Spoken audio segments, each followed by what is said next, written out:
consejero directivo por el claustro de graduados de la FADU UBA, un poco que estoy encargado de coordinar todo este ciclo de cursos y de charlas que estamos llevando adelante, tanto con las empresas como en este caso con el INCOSE, con las diferentes cámaras, un poco buscando esta idea de generar puntos de encuentro entre el mundo productivo y el mundo académico, en todas aquellas cuestiones que tratan de mantenernos actualizados en todo lo que es el conocimiento, las nuevas tecnologías, todos contenidos que muchas veces nos resulta bastante engorroso y difícil incorporar por ahí a nuestros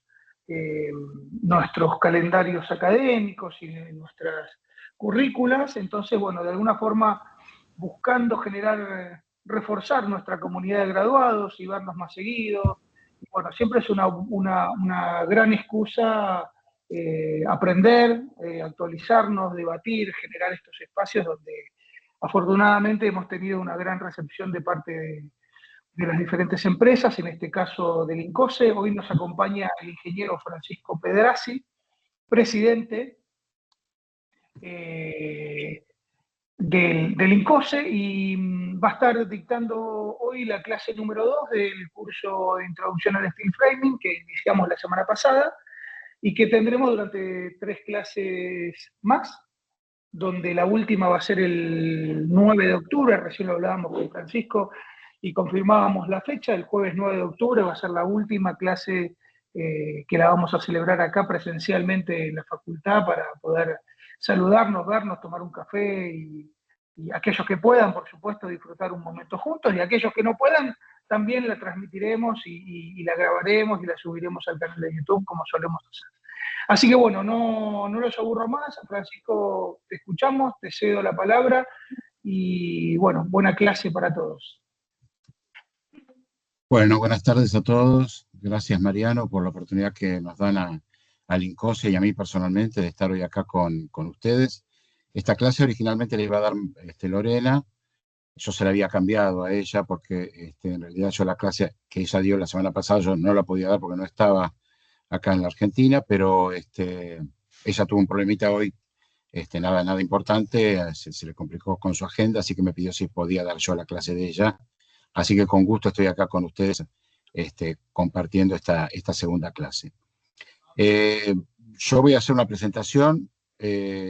Si alguno tiene alguna duda en el momento en que estoy dando la clase, no tengan problema con el audio, porque yo no puedo ver el chat, ni puedo ver si levantan la mano. En ese caso, Mariano me va a dar una ayuda. Si alguien quiere escribir algo en el chat, me lo va a pasar. Pero si no, directamente abren el micrófono y hacen la pregunta correspondiente. Si no, dejamos al final un espacio también para hacer algún comentario. También hay algunos temas que los voy a dejar escritos en el chat al final de la clase, para que ustedes los tengan ahí por escrito. Creo que, no sé, Mariano, esta clase, las PPT las pueden ver después o no. Mira, Francisco, nosotros lo que solemos hacer con todos los cursos del ciclo de formación permanente es, una vez que está finalizado el curso y aquellos que hayan asistido a todas las clases, además de un certificado de asistencia, le facilitamos los contenidos de los slides que ustedes nos dan, porque muchas veces no son exactamente los mismos los que usan para dar la clase que los que después usamos para entregarle como documento. Y también ha pasado en otros cursos que por ahí no todo el curso lo da la misma empresa, entonces es un poquito más complejo terminar de componer un documento unificado. Entonces siempre esperamos que termine el curso, hacemos ya te digo, un encuentro final, nos saludamos, nos vemos la cara, entregamos los certificados y después a través de los diferentes medios que tenemos de redes o de grupos de WhatsApp que compartimos, les acercamos la documentación que ustedes nos provean.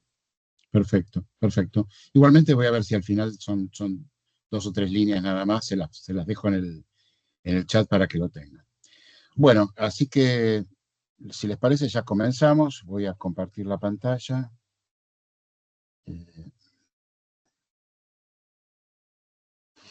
Avísenme si la están viendo bien. Sí, perfectamente. Bueno, bárbaro.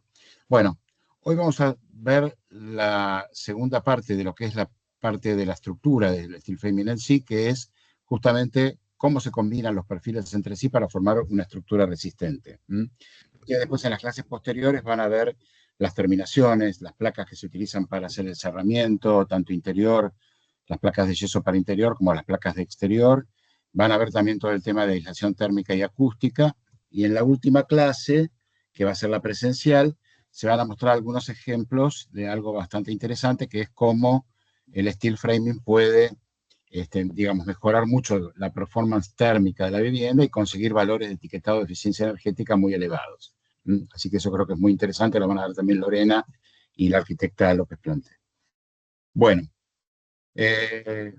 vamos a empezar hablando de cómo se realizan los paneles de steel framing. Bueno, los paneles de steel framing están compuestos por, en general, por una solera superior, que es un perfil PGU, como ustedes ven acá, y una solera inferior, que también es un PGU. Estas se colocan en la parte superior y en la parte inferior del panel. Y después van los montantes. Los montantes son las piezas verticales, que son perfiles PGC, como ustedes ven acá.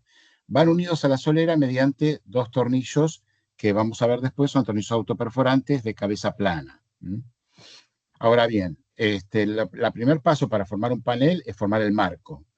Ustedes lo ven acá en vertical, después vamos a ver algunas diapositivas donde se ve que esto hay que hacerlo en horizontal, es decir, apoyado o en el piso o en una mesa de panelizado. Una vez que coloqué los dos montantes de borde, voy a colocar todos los montantes intermedios. Estos montantes están separados por una distancia que se denomina modulación. En steel framing la modulación usual es 40 o 60 centímetros entre montantes. Aunque pueden utilizarse, por ejemplo, obviamente cuando tengo un panel que tiene una longitud que no es un múltiplo de 40 o de 60, bueno, la última modulación va a ser 30. Lo que yo no debo, en principio no debo hacer, es utilizar modulaciones superiores a 60. Eso lo vamos a ver después por qué ocurre. La modulación de 40 o 60 responde para aprovechar mejor todas las placas de cerramiento, tanto la de yeso como las placas de cemento que vienen en medidas que son múltiplos de 40 y de 60. Así que ese es el motivo principal. La elección de una modulación de 40 o de 60 depende de cada proyecto.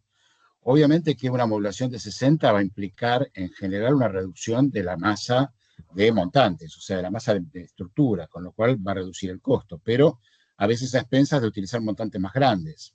Así que hay que ver eso, hay que hacer un análisis previo para ver si me conviene más utilizar una modulación de 40 o utilizar una modulación de 60 en función del tamaño de los montantes que me dé el cálculo estructural.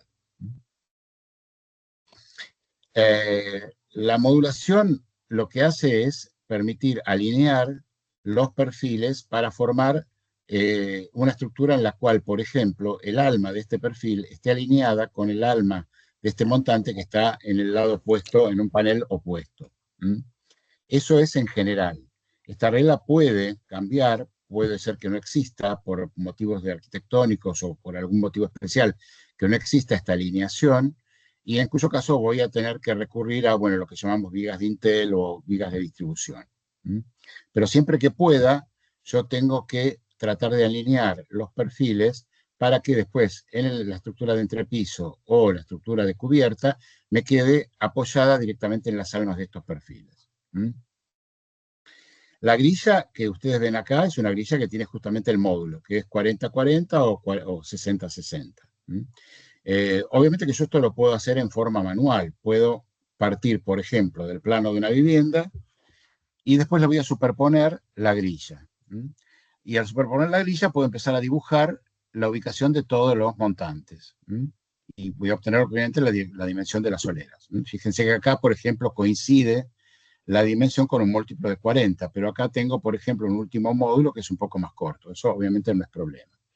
Ubico las aberturas y esta sería una primera forma de poder armar lo que sería el plano de paneles. Que en definitiva, lo que voy a hacer es generar un plano de paneles como el que ustedes ven acá, en el cual voy a indicar en el plano, le voy a poner un código, por ejemplo, PX105 significa que es el panel exterior número 105, que lo tengo que ver de esta forma. Esto es importante, la flecha indica la manera en la cual yo lo voy a ver, el panel, para poder después armarlo en forma correcta. Y así hago con todos los paneles. Este PIN es un panel interior, pin interior, y acá tengo los exteriores. Para poder trabajar en el steel framing yo tengo que dibujar todos los paneles. Los tengo que dibujar uno por uno, poniéndole todas las cotas que corresponden a todas las dimensiones, tanto de los montantes como en este caso de lo que va a ser el dintel. Esto es muy importante porque el que construye, el que hace el montaje del steel framing, tiene que tener todos los datos necesarios como para poder realizar el panel sin tener que preguntar nada al que hizo el diseño. Puede ser que sea la misma persona o puede ser que no, pero la información tiene que estar completa. Normalmente en los planos de panelizado se indica además la longitud de todos los perfiles y el tipo de perfil que intervienen en ese panel. Y algunas anotaciones adicionales que pueden ser, bueno, cómo se toman las cotas, etc. Esto se puede hacer en forma manual. O sea, yo lo puedo hacer utilizando AutoCAD o cualquier otro sistema de dibujo y dibujando pieza por pieza. Puedo usar bloques o no, pero eso lo puedo hacer en forma manual. Ahora, ha avanzado mucho la tecnología de diseño y hoy en día contamos con software que permite realizar esta tarea del panelizado en forma automática. Es decir, son sistemas que ustedes ven ahí los nombres, el más antiguo es el Vertex, que permiten tomar el plano de arquitectura y a partir del plano de arquitectura y con una serie de inputs, obviamente, que entre los que se encuentran, por ejemplo, la biblioteca de perfiles, poder diseñar en forma automática toda la estructura. Estos programas, salvo el Structsoft, que es un programa más sofisticado, tanto el Vertex como el Sketchframer, son programas que no calculan. Quiere decir que yo le tengo que dar al programa el tamaño del perfil con el cual yo voy a generar la estructura. ¿Esto cómo lo puedo hacer? Y bueno, lo puedo hacer a través de un predimensionado. Existen tablas de carga, lamentablemente en el curso no podemos enseñar el uso de las tablas de carga porque llevaría 2 clases prácticamente, pero existen unas tablas de carga que entrando con las cargas exteriores, yo puedo predimensionar el tamaño de los perfiles, tanto el tipo de perfil, si es un PGC de 100, de 120, de 150, como el espesor de la chapa que voy a tener que utilizar para resolver esa estructura. Después con la práctica esto puede aumentar mucho la velocidad y de la velocidad de diseño y prácticamente no se necesita la tabla de carga para poder hacer un prediseño de una estructura entre comillas normal. Si ustedes me están hablando de que quieren hacer una estructura en Comodoro Rivadavia, que es la zona que tiene más velocidad de viento, obviamente que lo voy a tener que ver con mucho cuidado. Y siempre es conveniente, después de haber hecho el diseño de la estructura, verificarla estructuralmente. El Structsoft es un programa que verifica estructuralmente todos estos programas son en BIM. Así que el Structsoft lo que hace me marca después en rojo cuáles son, de acuerdo a las cargas que están actuando, las piezas que no están cumpliendo, que tengo que redimensionar. Normalmente las puedo redimensionar cambiando el tamaño, en cuyo caso va a cambiar todo el panel, o las puedo aumentar el espesor de la chapa, para poder cumplir puramente con las premisas de resistencia y de deformación. Esto después yo se los voy a dejar para que consulten, tanto Vertex como Structsoft son programas generalmente caras, son licencias caras, pero hay una gran ventaja, que el Sketchframer no. El Sketchframer es un programa de uso gratuito, que se puede bajar, es un plugin del SketchUp, lo puedo bajar y es bastante intuitivo como para poder resolver toda la estructura. Vuelvo a repetir, no calcula, sino que diseña la estructura, pero diseña no solo los paneles simples, sino que diseña los encuentros, diseña los dinteles, diseña la estructura de cubierta, diseña la estructura de entrepiso, con todos los elementos que forman la estructura, saca las listas de corte de los perfiles. Así que es un programa muy interesante. Hay algunos videos en internet, en YouTube, que muestran algunos cursos donde poder aprender un poquito cómo utilizar el Sketchframer, que es bastante intuitivo. Así que eso se los dejo porque los que quieran adentrarse en el mundo del steel framing, es un gran avance tener un programa de uso gratuito que no tendrá la potencialidad que tiene un Vertex y un Structure, pero que permiten resolver perfectamente bien la estructura de una vivienda. Vuelvo a repetir, no calcula, con lo cual tengo que ponerle al programa, decir con qué voy a realizar cada uno de los paneles. Si es un PGC de 100 por 0,9, por eso tengo que cargar la biblioteca y después elegir para ver que el programa me diseñe la estructura en base a esas premisas que yo le puse. Pero bueno, igual es un avance muy importante.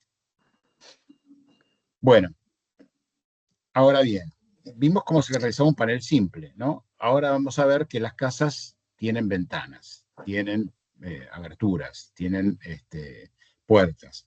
Con lo cual voy a tener en algún punto que lograr dar una continuidad estructural a toda la estructura, porque el módulo es chiquito, es 40, con lo cual seguro que voy a tener ventanas que van a interrumpir los montantes.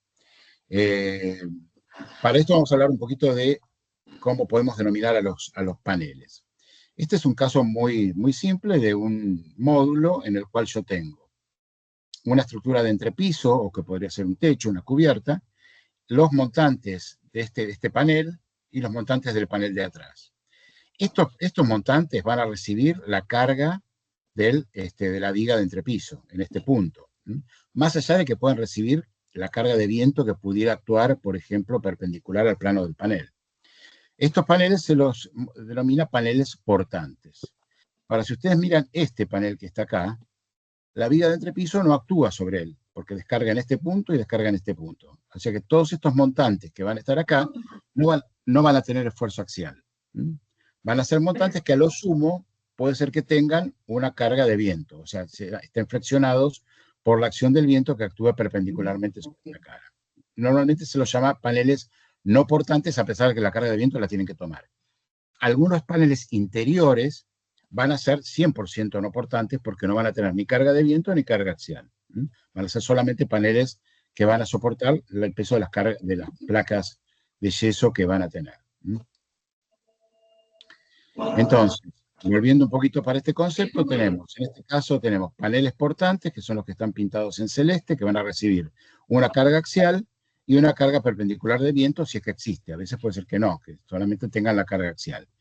Y los paneles laterales, en este caso, van a ser paneles no portantes, ¿no? Que pueden recibir solamente carga de viento o directamente ninguna carga.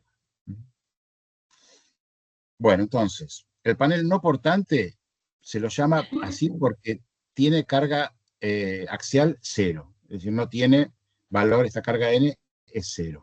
Mientras que el panel portante tiene cargas que son diferentes de 0. El tratamiento de los vanos es diferente de acuerdo a si es un panel no portante o un panel portante. Porque evidentemente el vano interrumpe el viaje de la carga, con lo cual tengo que buscar la forma de resolver esto. Entonces, en un panel no portante, fíjense que los vanos se resuelven directamente colocando una solera superior, una solera inferior y cortando los montantes para formar la parte inferior y superior de la ventana, en este caso. No tengo que hacer un refuerzo, no tengo que hacer nada, solamente esto.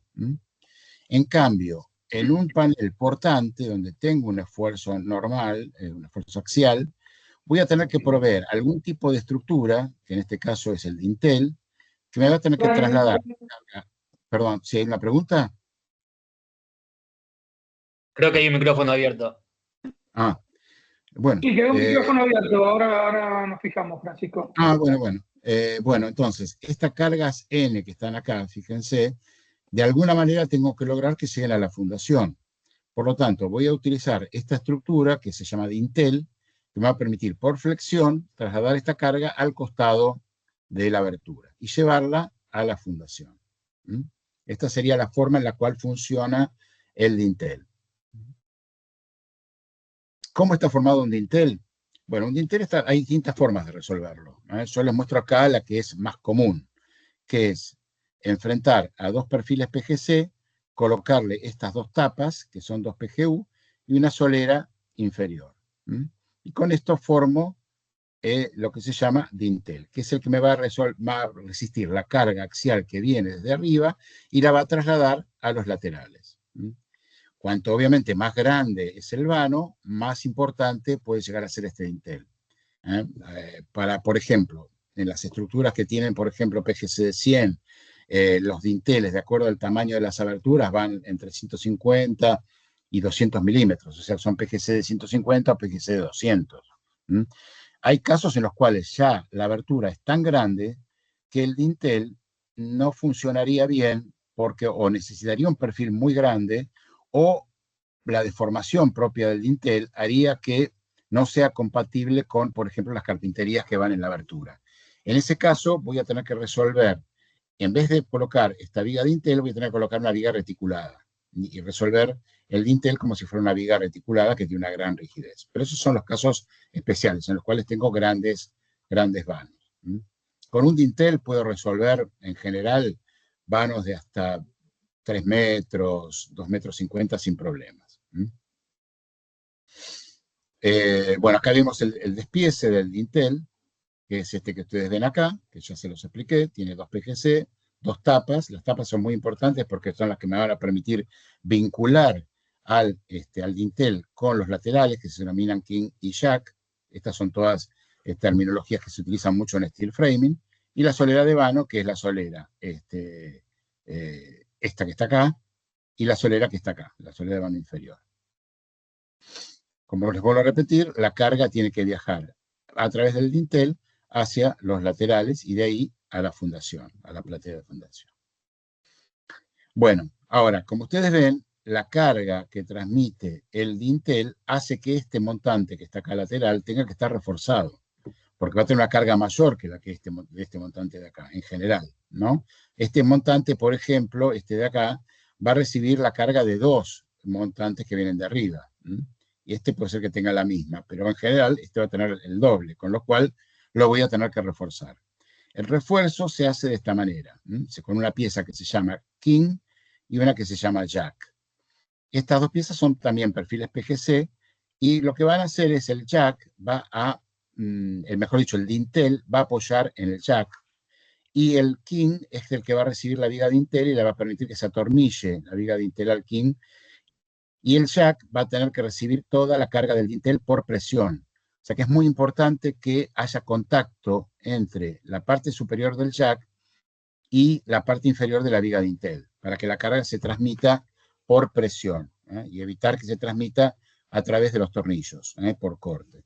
Por eso el corte de todos estos perfiles es muy estricto en cuanto a las dimensiones. El corte tiene que ser con milímetros para que haya contacto entre la parte superior del jack, el extremo superior del jack, y el dintel. Lo mismo que abajo. Acá todos los montantes, no solo los king y los jacks, sino todos los montantes intermedios, tienen que apoyar en el alma de la solera para que exista la transmisión de carga por presión. O sea que tiene que haber contacto. Un perfil que está separado 2 o 3 milímetros del alma de la solera, lo que va a generar es que la carga se transmita a través de los tornillos. Y eso a veces no es compatible con la rigidez de la estructura, con la resistencia de la estructura. Ahora, de acuerdo al tamaño del vano, es la conformación de estos king y de estos jacks, ¿no? A medida que el vano va siendo más grande, voy a tener que utilizar, por ejemplo, un jack doble, como es el que ustedes ven acá. Y a veces un jack tipo columna, que tiene esta vez otro refuerzo más. Tiene, fíjense, 2 PGU de este lado para formar como una especie de columna cerrada que va a tomar todavía más carga. Así que eso, dependiendo del cálculo estructural, los jacks van a ser simples, dobles o de tipo columna. Bueno, acá lo vemos. Fíjense que en el montaje, cuando tengo un jack tipo columna, tengo que tener cuidado porque tengo que armar la columna, colocar la pieza del extremo del dintel para poder atornillarla justamente a la columna y después colocar el dintel. Esa es la secuencia correcta de armado. Yo, si vengo con el dintel ya armado con las 2 tapas, no voy a poder nunca atornillar a la columna. Esto es una advertencia que se hace en todos los cursos para no encontrarme con el problema que tengo que desarmar un dintel que ya armé para poder colocarlo en una columna. Bueno, y después hay otras piezas que conforman lo que serían estos paneles en vanos, que se llaman criples. Los criples son estos perfiles PGC que van debajo del dintel y por debajo también de la solera de vano inferior. Son perfiles más cortos que lo que van a permitir es, bueno, tener, poder emplacar, o sea, que tener superficie suficiente como para poder colocar las placas. Así que se llaman criple superior y criple inferior. Y acá vemos una foto de cómo resulta todo el sistema. Acá ven la solera de vano inferior, perdón, la solera superior del vano, que fíjense que es un PGU, que se corta en una de en las alas, se dobla, esta distancia mide 10 centímetros y se atornilla para formar lo que sería todo el vano. Acá vemos la tapa del dintel y el apoyo del dintel en el jack. Bueno, ahora, adicionalmente a las cargas verticales, yo puedo tener en estos paneles concomitantemente la acción del viento. Así que yo voy a tener que calcular si con esta configuración que yo calculé acá o que diseñé acá, me va a resistir la carga de viento que aparece como están acá estas flechas. Muchas veces esta solera resulta poco, o sea, no suficiente como para tomar la carga de viento. Recuerden que el dimensionamiento de estos perfiles se hace por dos criterios. El criterio de resistencia, es decir, que no se superen las tensiones de fluencia en el acero, pero también por deformación. Yo no puedo permitir que esta solera, por ejemplo, por acción del viento, se deforme de forma tal de que me dañe o que me produzca daños en la ventana, en la carpintería. Lo mismo en la parte superior.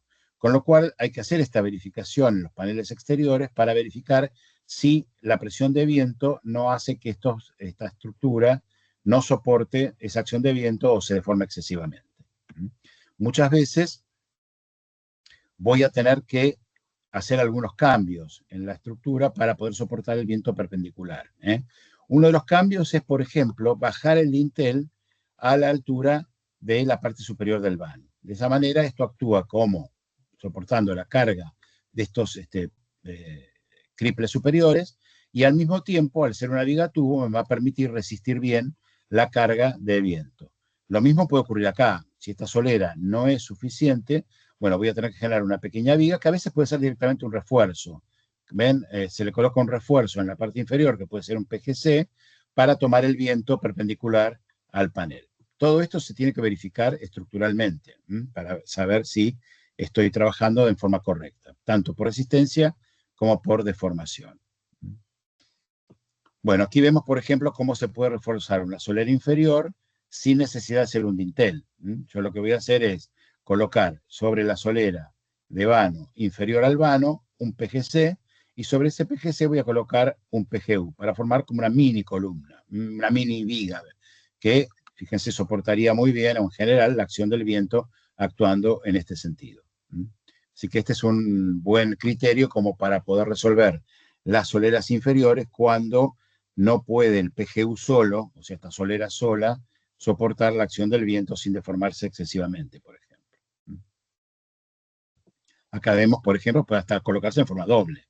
Puedo colocar una doble viga. Fíjense que tengo una acá, formada por este PGC y esta solera, y después coloco otra más, que es el otro PGU, perdón, el otro PGC y el otro PGU para formar como una especie de columna doble acostada, para cuando tengo vientos más importantes.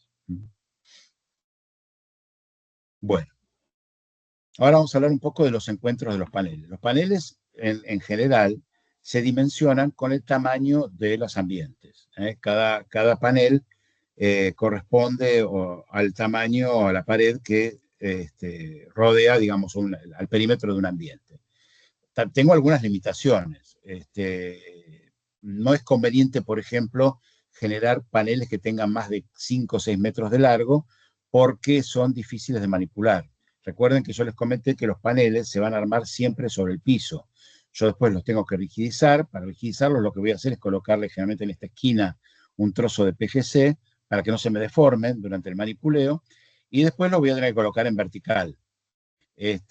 Cuando tengo que unir paneles, porque, por ejemplo, son muy grandes, o, por ejemplo, a veces tengo limitaciones en el transporte. Muchas veces las obras de steel framing, como vamos a ver más adelante, se panelizan en un taller y tengo que llevar los paneles a obra. Bueno, si estos paneles son muy grandes, eso se hace difícil. Entonces, lo hago los paneles más chicos y después lo uno en obra, que sería esta configuración que aparece acá. La unión en la obra se hace mediante tornillos, después vamos a ver, de cabeza hexagonal, formando un tres bolillo de 10 centímetros de separación entre los distintos tornillos. Ustedes lo ven acá. Tengo 100 milímetros entre los tornillos que van formando un tres bolillo y me permiten vincular estos dos paneles. Ahora, ¿qué pasa en las esquinas? Bueno, en las esquinas hay distintas formas de resolverlas. Yo les muestro esta que es la más simple, que es generar esta especie de viga, de tubo, en el cual voy a adosar el panel que viene de este lado, y acá tengo el panel que viene de este lado. De forma tal que siempre en este punto me quede un ala, para poder ahí atornillar la placa. Siempre tengo que tener un ala, que en este caso son 40 milímetros, para poder atornillar las placas de yeso o las placas de cemento. Eso es muy importante cuando diseño la unión. Lo mismo que en el caso anterior, la unión entre estos dos PGC se hace en tres bolillos con tornillos de cabeza hexagonal. Vamos a ver en detalle bien cómo son esos tornillos.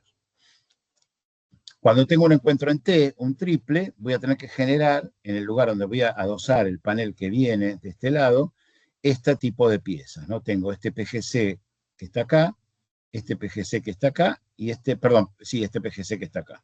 Con esto voy a generar un soporte para el panel que viene de este lado, que sería este que ustedes ven acá. Como siempre, tengo que tener acá ala de 40, ala de 40, ala de 40 y ala de 40 para poder atornillar correctamente las placas en ese punto. Las placas no pueden quedar en voladizo. Yo no puedo tener placas de yeso que no tengan un soporte en este punto. Y cuando tengo un cuádruple, lo que voy a hacer es generar estas como especie de dobletes. Voy a hacer dos PGC enfrentados, otros dos PGC enfrentados, y acá en las alas voy a armar o voy a colocar los dos paneles que llegan a este punto. Vuelvo a repetir, generando acá siempre el espacio de 40 o el alas de 40 para poder atornillar correctamente las placas de yeso. Así que estas serían las formas de resolver. Un ángulo a 90 grados, o sea, una esquina, un encuentro en T y un encuentro cuádruple. ¿Qué pasa cuando tengo encuentros inclinados? Ya sea con un ángulo obtuso o con un ángulo agudo, como en este caso. Bueno, lo que voy a hacer es presentar los paneles, la solera va a llegar hasta acá, la solera inferior, y esta va a llegar hasta acá, y después voy a tener que a través de placas o chapas metálicas, de acero galvanizado, voy a generar con tornillos la unión entre estos dos paneles. Así que es muy importante después diseñar estas placas, que son chapas directamente, de espesor generalmente 1,6 milímetros o 1,25, que voy a atornillar a todos los montantes para generar o fijar esta esquina. Esto se puede resolver perfectamente bien. El panelizado, como les dije antes, se arma siempre en horizontal, ya sea en obra o en taller. Tengo que verificar, obviamente, todas las medidas, verificar la ortogonalidad, y cuando tengo ya armado el panel, le voy a colocar en general en las esquinas un PGC atornillado a este montante y esta solera para rigidizarlo entre las cuatro esquinas, para rigidizarlo y que no se me, digamos, deforme durante el proceso de montaje y de transporte. Piensen que cada una de estas uniones, sí, ¿alguna Una pregunta? consulta, porque Sí. habías hablado en un momento de que la unión entre la solera tiene que ser como exacta, no milimétrica, ¿no? O sea, Sí. que hay forma de compensar, porque supongamos que lo hace una persona, ¿no? No la máquina la que corta tan exacto, y siempre hay un error humano, ¿no? ¿Hay forma de compensar ese milímetro que hablas, o 2-3 milímetros? Y no hay forma. Hay que Ok. cortarlo todo muy bien. Si Ok. ustedes me dicen que de un panel que tiene, no sé, 10 montantes, hay uno que no llega directamente a la base, bueno, podría ser tolerable, pero en general los tengo que cortar todos exactamente iguales para que lleguen al alma de la solera. Tampoco no puedo forzar, o sea, si yo tengo acá una diferencia de 1 milímetro y le pego con un mazo acá para que se junte, la solera va a quedar, no va a quedar plana, va a quedar ondulada. Eso tampoco lo puedo resolver. ¿Y Es qué preferible. pasaría en caso de que uno lo haga como, supongamos, ¿no? En el caso, ¿qué pasa si uno lo diseña como que a todos les falta 1 o 2 milímetros? Entonces el programa como que te exige, no sé, capaz ponerlos a menor separación para compensar. ¿Existe esa posibilidad, por ejemplo? Y lo que pasa es que si vos lo haces todos a menos de 1 milímetro, este panel te va a quedar 1 milímetro más corto. 1 milímetro no sería problema. Ahora, si empezamos a hablar de 2 milímetros, cuando vos apoyes o tengas, por ejemplo, la viga de entrepiso entre un panel que tiene 2 milímetros y otro que tiene nada, bueno, ya la viga va a estar levemente inclinada. Estamos hablando de estructuras metálicas donde el milímetro es la medida. Así que hay que ser muy cuidadoso con la forma en la cual se cortan los perfiles. Si es que se cortan. En muchos casos, las fábricas entregan los montantes cortados a largo, con total exactitud. En el caso de los montantes. En las vigas de entrepiso también. La solera no hay problema, porque la solera se puede cortar de cualquier tamaño, eso no es problema. Pero si lo tengo que cortar con sierra, con sensitiva, tengo que ser muy cuidadoso en la forma de cortar para que todos los montantes sean iguales. No es bueno tener diferencias entre el mismo panel, entre distintos montantes, o que todo el panel tenga, por ejemplo, 2 o 3 milímetros menos, porque después me va a tener problemas cuando arme la estructura con respecto a los otros paneles. Así que hay que tener cuidado con ese tema. Bueno, después, una vez que los paneles están armados, los voy a verticalizar y voy a hacer el montaje, después vamos a ver un poco la secuencia. Entonces, el panel se arma en forma horizontal, se puede armar en obra o en taller, y hoy en día existen mesas de panelizado, o sea, hay mesas en las cuales yo voy a posicionar los montantes, la mesa tiene ya marcada una separación de 40, tiene unos separadores que me indican la separación, presento la solera superior, la solera inferior, la mesa tiene un sistema de empuje que va a vincular o va a apretar, digamos, las dos soleras para generar un panel perfectamente ortogonal, y después los operarios lo que van a hacer es colocar los tornillos en cada una de estas posiciones. Levantan el panel, lo dan vuelta y colocan los tornillos del otro lado. Hay mesas más sofisticadas en las cuales yo tengo, por ejemplo, rieles, no hay acá en Argentina, pero sí en Estados Unidos, donde las atornilladoras van corriendo por un riel y van atornillando de abajo y de arriba al mismo tiempo. Eso se ahorra muchísimo tiempo. Pero acá las mesas de acá son en general mesas en las cuales armo este lado, lo doy vuelta, lo vuelvo a escuadrar y armo el otro lado. Rigidizo y levanto y lo llevo al stock. Así que esto lo puedo hacer en taller únicamente. Una vez que tengo armado todos los paneles en taller, lo traslado a obra. Obviamente que el armado en taller con estas mesas panelizadoras es mucho más eficiente. O sea, cuando yo tengo que fabricar 150 paneles iguales, una mesa panelizadora me va a ahorrar muchísimo tiempo en el montaje. Y además tiene mucha más precisión en el montaje de los paneles que si yo los hago panel por panel a pie de obra o utilizando el piso como mesa de panelizado. Para una vivienda individual, obviamente que el piso o la platea de fundación de la obra puede utilizarse como mesa de panelizado sin problemas. Obviamente que si yo panelizo en taller, tengo además una ventaja, que es la que puedo trabajar los días de lluvia, y puedo armar paneles y estoquearlos. Eso depende mucho de cada obra. De cada obra, si es una obra única individual, bueno, tendré que evaluar si me conviene armarlo en un taller, si tengo el taller cerca y es mío, pero por ahí no me conviene alquilar un taller para hacer una obra única, ¿no? Pero en cambio, si tengo que hacer 10 casas iguales, es muy probable que tenga que analice la posibilidad de alquilar un taller, un lugar cercano, para fabricar todos los paneles ahí, llevarlos después a la obra y hacer el montaje en obra mucho más rápido, tanto en obra como en el taller. Bueno, acá tenemos distintos casos en los cuales se están viendo cómo se van armando los paneles. Acá tenemos, por ejemplo, un stock de paneles en un lugar y después los voy armando. Este es un curso de capacitación.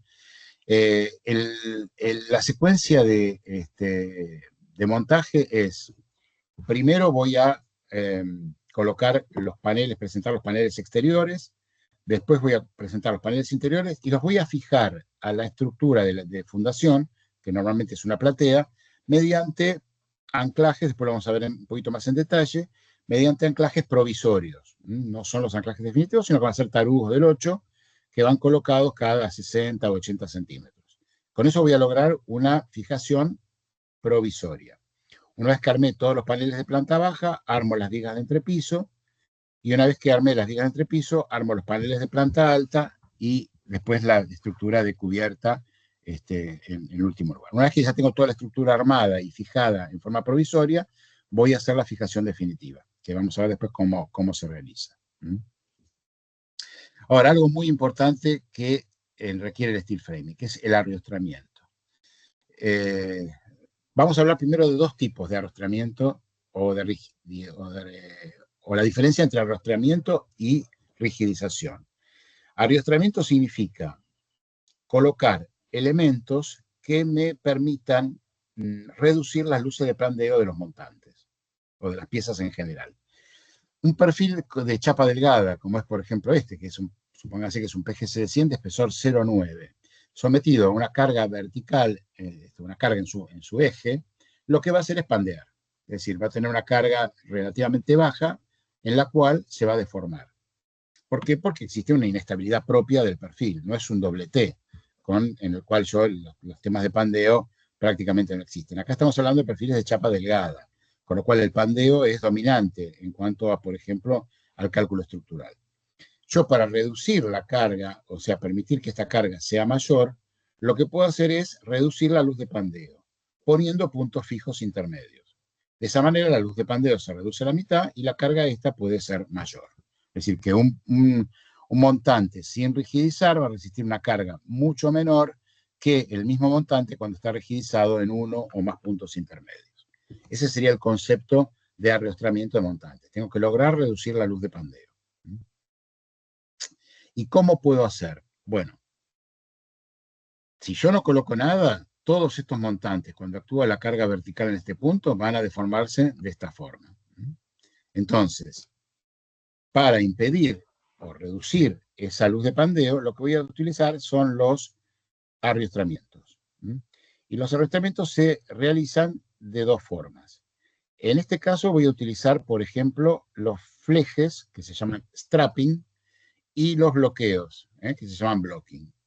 Para reducir la luz de pandeo de estos montantes, voy a colocar en un extremo del panel un blocking, que es una solera de 10, fíjense, una solera cortada 10 centímetros para cada lado, y le voy a superponer un PGC.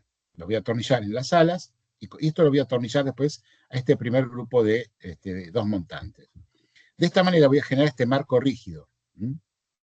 Y a partir de ahí voy a colocar dos flejes de chapa muy delgada, de 0,5 milímetros de espesor, atornillados en cada uno de los montantes para reducir justamente la luz de pandeo. Van a impedir que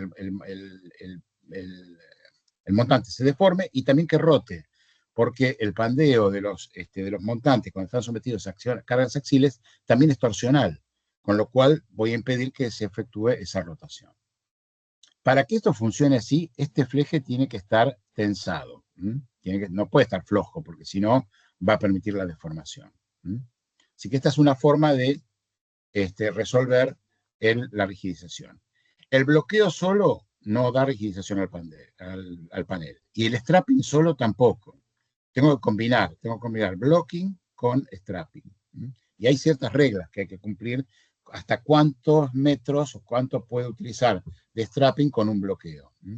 Esto también podría ser, en vez de utilizar el blocking, si yo tengo una estructura fija, supónganse que yo acá tengo un hueco de escalera de hormigón. Bueno, lo voy a considerar como una estructura fija, no hace falta colocar el blocking y voy a arrancar el strapping desde acá para ahí, sin necesidad de colocar el blocking. Pero si no tengo una estructura fija, voy a tener que realizar siempre el blocking para generar este marco rígido y de ahí arrancar los strapping. Los strapping van de un lado y del otro del perfil, y con un tornillo en cada una de las alas de los montantes. Bueno, acá vemos, por ejemplo, un panel en el cual coloqué los blockings y coloqué más blockings porque en general tengo que lograr hacer que, primero, la separación entre los strapping para que funcionen cortando la luz de pandeo en forma conveniente no sea mucho mayor de 1 metro. Debería ser 1 metro como máximo la separación entre los distintos strapping.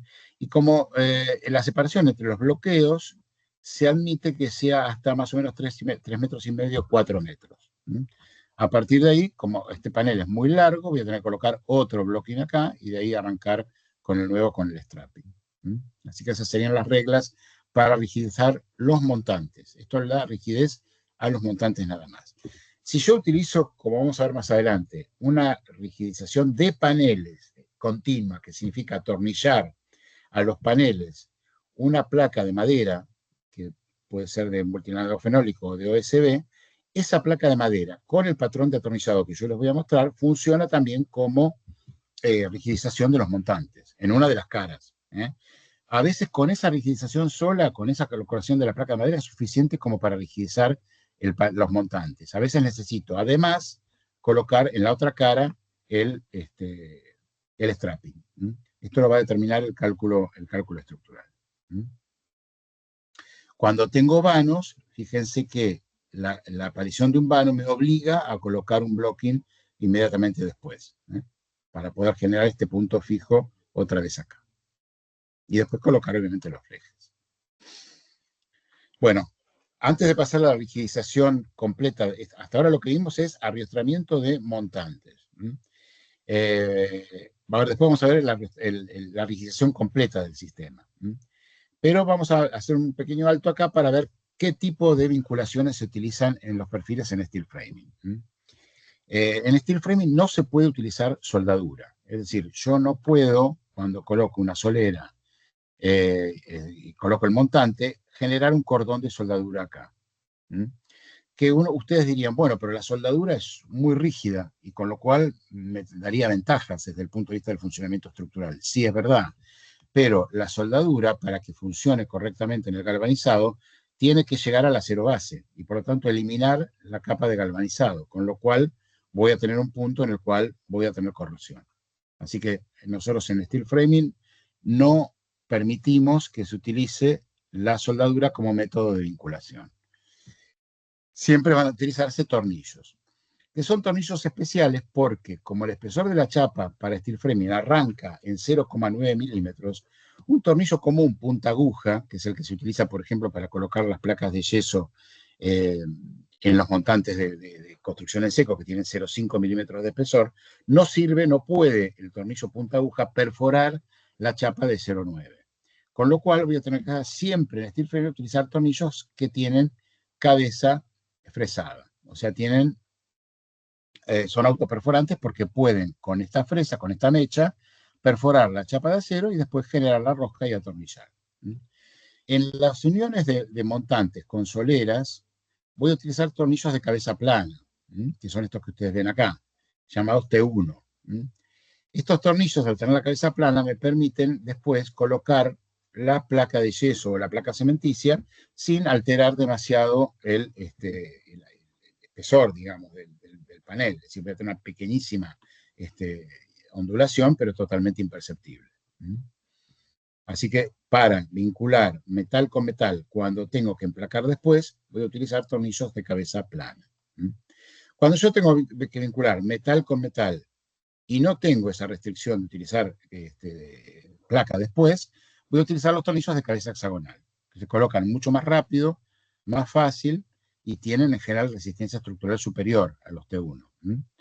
Fíjense acá, por ejemplo, para colocar esta pieza, que es una pieza que vamos a ver, para poder atornillar, por ejemplo, a una solera, una viga de entrepiso, voy a utilizar estos tornillos, que son tornillos de cabeza hexagonal, pero siempre con punta mecha. Dependiendo el espesor de la chapa que voy a vincular, o de las chapas que voy a vincular, son los distintos tipos de tornillos, que básicamente son el número 8 y el número 10. A veces hay tornillos especiales, cuando tengo que vincular chapas de mucho espesor, voy a utilizar tornillos que son especiales, que se consiguen en el mercado, pero no son este 8, ni este calibre 8, ni calibre 10, sino que son superiores. Y después, finalmente, cuando tengo que vincular o a colocar la placa de yeso a los perfiles de steel framing, voy a utilizar los tornillos de cabeza trompeta, que son similares a los tornillos para placa de yeso comunes, con la diferencia de que tengo una punta mecha, justamente para poder perforar o hacer el agujero en la chapa del perfil, que es de 0,9 milímetros de espesor. Después tengo los T2, que son punta mecha, que son para vincular una placa de yeso, los T3 para 2 placas y los T4 para 3 placas de yeso. Igual que en el caso de la construcción en seco. T1, T2 y T3, pero con punta mecha. Y finalmente tengo un tornillo que es especial para vincular la estructura metálica con las placas de madera, las placas de OSB o placas cementicias, que son los tornillos con alas. Son estos que ustedes ven acá. Arriba de la mecha tiene estas pequeñas alas. ¿Para qué son? Son para que cuando yo lo coloque, lo primero que hace el ala es fresar o eliminar este pedazo de madera, o el pedazo de placa cementicia. ¿Para qué? Para que el tornillo pueda entrar mejor. Y después, cuando llegan al metal, estas alas se rompen y ahí genero el agujero y después con la rosca genero el atornillado completo. Por eso, siempre que voy a utilizar placas de OSB, o voy a vincular placas de OSB o placas de cementicias a perfiles de steel framing, tengo que utilizar tornillos T2 alas, que son estos de 8 por 1 y 1/4. En general son estos. Bueno, habíamos hablado un poco de los paneles, hablemos ahora un poco de los entrepisos. El entrepiso es en general como un panel, pero que está acostado. La diferencia es que va a recibir solamente cargas de flexión, es decir, va a flexionar. Se resuelve siempre con perfiles PGC. Ahora bien, cuando yo tengo esta viga flexionada, lo que voy a tener acá es un momento flector y en este punto voy a tener la descarga de la viga sobre el montante que viene por debajo. Es decir, voy a tener un punto de corte máximo. Entonces, para evitar que ese corte máximo, ese esfuerzo, abolle el alma de este perfil, que es en general muy delgada, lo que voy a tener que colocar siempre es un rigidizador de borde, que es un pedazo de PGC que está atornillado al alma de la viga para darle más rigidez en esta zona. Ese PGC está vinculado al alma de la viga con esta L, ¿no? Que se ve acá, que es se llama anclaje SA23, y es una L que permite vincular la solera superior al alma de la viga, para nada más que evitar que se mueva, para evitar solamente que se mueva. No tiene una función estructural. Y el refuerzo lo tengo que colocar en cada punto en el cual la viga apoye sobre un montante. Puede ser que esta viga de entrepiso sea más larga y tenga, por ejemplo, un apoyo intermedio. En cada apoyo intermedio tengo que generar este rigidizador de alma en el apoyo. Es muy importante colocarlos porque si no, lo que voy a tener es una abolladura en esta zona, obviamente, con el problema que esto trae, el peligro que esto trae. Y el entrepiso se resuelve colocando en el borde exterior lo que se llama una cenefa de cierre, que es un perfil PGU que permite cerrar y terminar de vincular todas las almas de los perfiles para que no se muevan. Se va un tornillo en cada uno de estos lugares para mantenerla siempre el alma de las vigas en forma vertical. Perdóname, ¿te puedo hacer una pregunta? Sí, sí. Debajo de esta cenefa de cierre de PGU, perdón, que hace de lo que estabas comentando de cierre del entrepiso, sí. Inmediatamente debajo, ¿no va una viga para que soporte todo el peso del entrepiso? ¿No es necesario? No. El peso del entrepiso lo soportan solamente estas vigas que están acá. Las vigas transversales. La cenefa es solamente para cerrar y para colocando este tornillito que ustedes ven acá y acá, lo que va a hacer es que impedir que esta viga se vuelque, se mueva. Por un lado tenemos esta L que también le va a dar una cierta rigidez e impedir que la viga se desplace. Pero este tornillito que está acá, unido a la cenefa, que la cenefa, fíjense que tiene tornillos también que la vincula a la solera, va a ser suficiente como para que no se muevan las vigas. no va a tomar ninguna carga vertical. Es solamente un perfil que es de cierre. Ok. Bueno, acá vemos cómo se coloca el rigidizador de alma en el apoyo. Normalmente van unos 6 a 8 tornillos de cabeza hexagonal. Y fíjense, acá está la pieza de vinculación, que es esta que ustedes ven acá, que se denomina accesorio SA23. Todos estos accesorios están normalizados. Como ustedes vieron que estaban normalizados los perfiles, los accesorios también están normalizados. Esta piecita está normalizada. La norma IRAM a la cual corresponde es la IRAM IAS U50261. Ahí están normalizados todas las piezas accesorias. Y después, otro tema importante que es para resolver el entrepiso es mantener la alineación completa de los montantes de planta alta, el alma de la viga de entrepiso y los montantes de planta baja. Todo esto tiene que estar en el mismo plano, de forma tal que la carga por presión se transmita de alma en alma. Esto es muy importante. Cuando yo por algún motivo no puedo mantener digamos, esta transmisión o este inline, y tengo, por ejemplo, un montante intermedio, voy a tener que generar acá como una especie de dintel, que normalmente se llama viga de distribución, para poder trasladar esta carga que viene acá a los montantes laterales. Muy parecido a lo que vimos con el vano. Pero en general, yo lo que voy a hacer es respetar, cuando hago mi modulación y mi diseño de estructura, voy a respetar la alineación de los montantes de planta alta con las vigas de entrepiso y con los montantes de planta baja. Bueno, acá tenemos, por ejemplo, un caso de una vivienda de 2 plantas o 2 paneles laterales, y lo que tengo acá, fíjense que en la parte, en este montante voy a tener el montante la viga sería de cubierta, que puede ser una cubierta plana, por ejemplo. Después tengo acá el montante de planta alta, la viga de entrepiso y el montante de planta baja, todos estos alineados. Cuando tengo, obviamente, el caso de un vano, lo que voy a tener acá es justamente el dintel, que las cargas que están sobre el dintel, van a hacer flexionar el dintel y van a transmitir la carga lateralmente a los jack y a los king. En este caso, fíjense que por diseño, el jack y el king de la planta alta caen sobre un vano de planta baja. No es la mejor solución, pero podría darse este caso. Bueno, acá este dintel va a tener que estar dimensionado para recibir no solo estos vigas de entrepiso que aparece acá aparece otro jack y otro king, va a tener que ser un dintel relativamente grande para trasladar estas cargas concentradas acá y acá a los laterales de este vano y llevarlas ahí a la fundación. Esto es muy importante tenerlo en cuenta.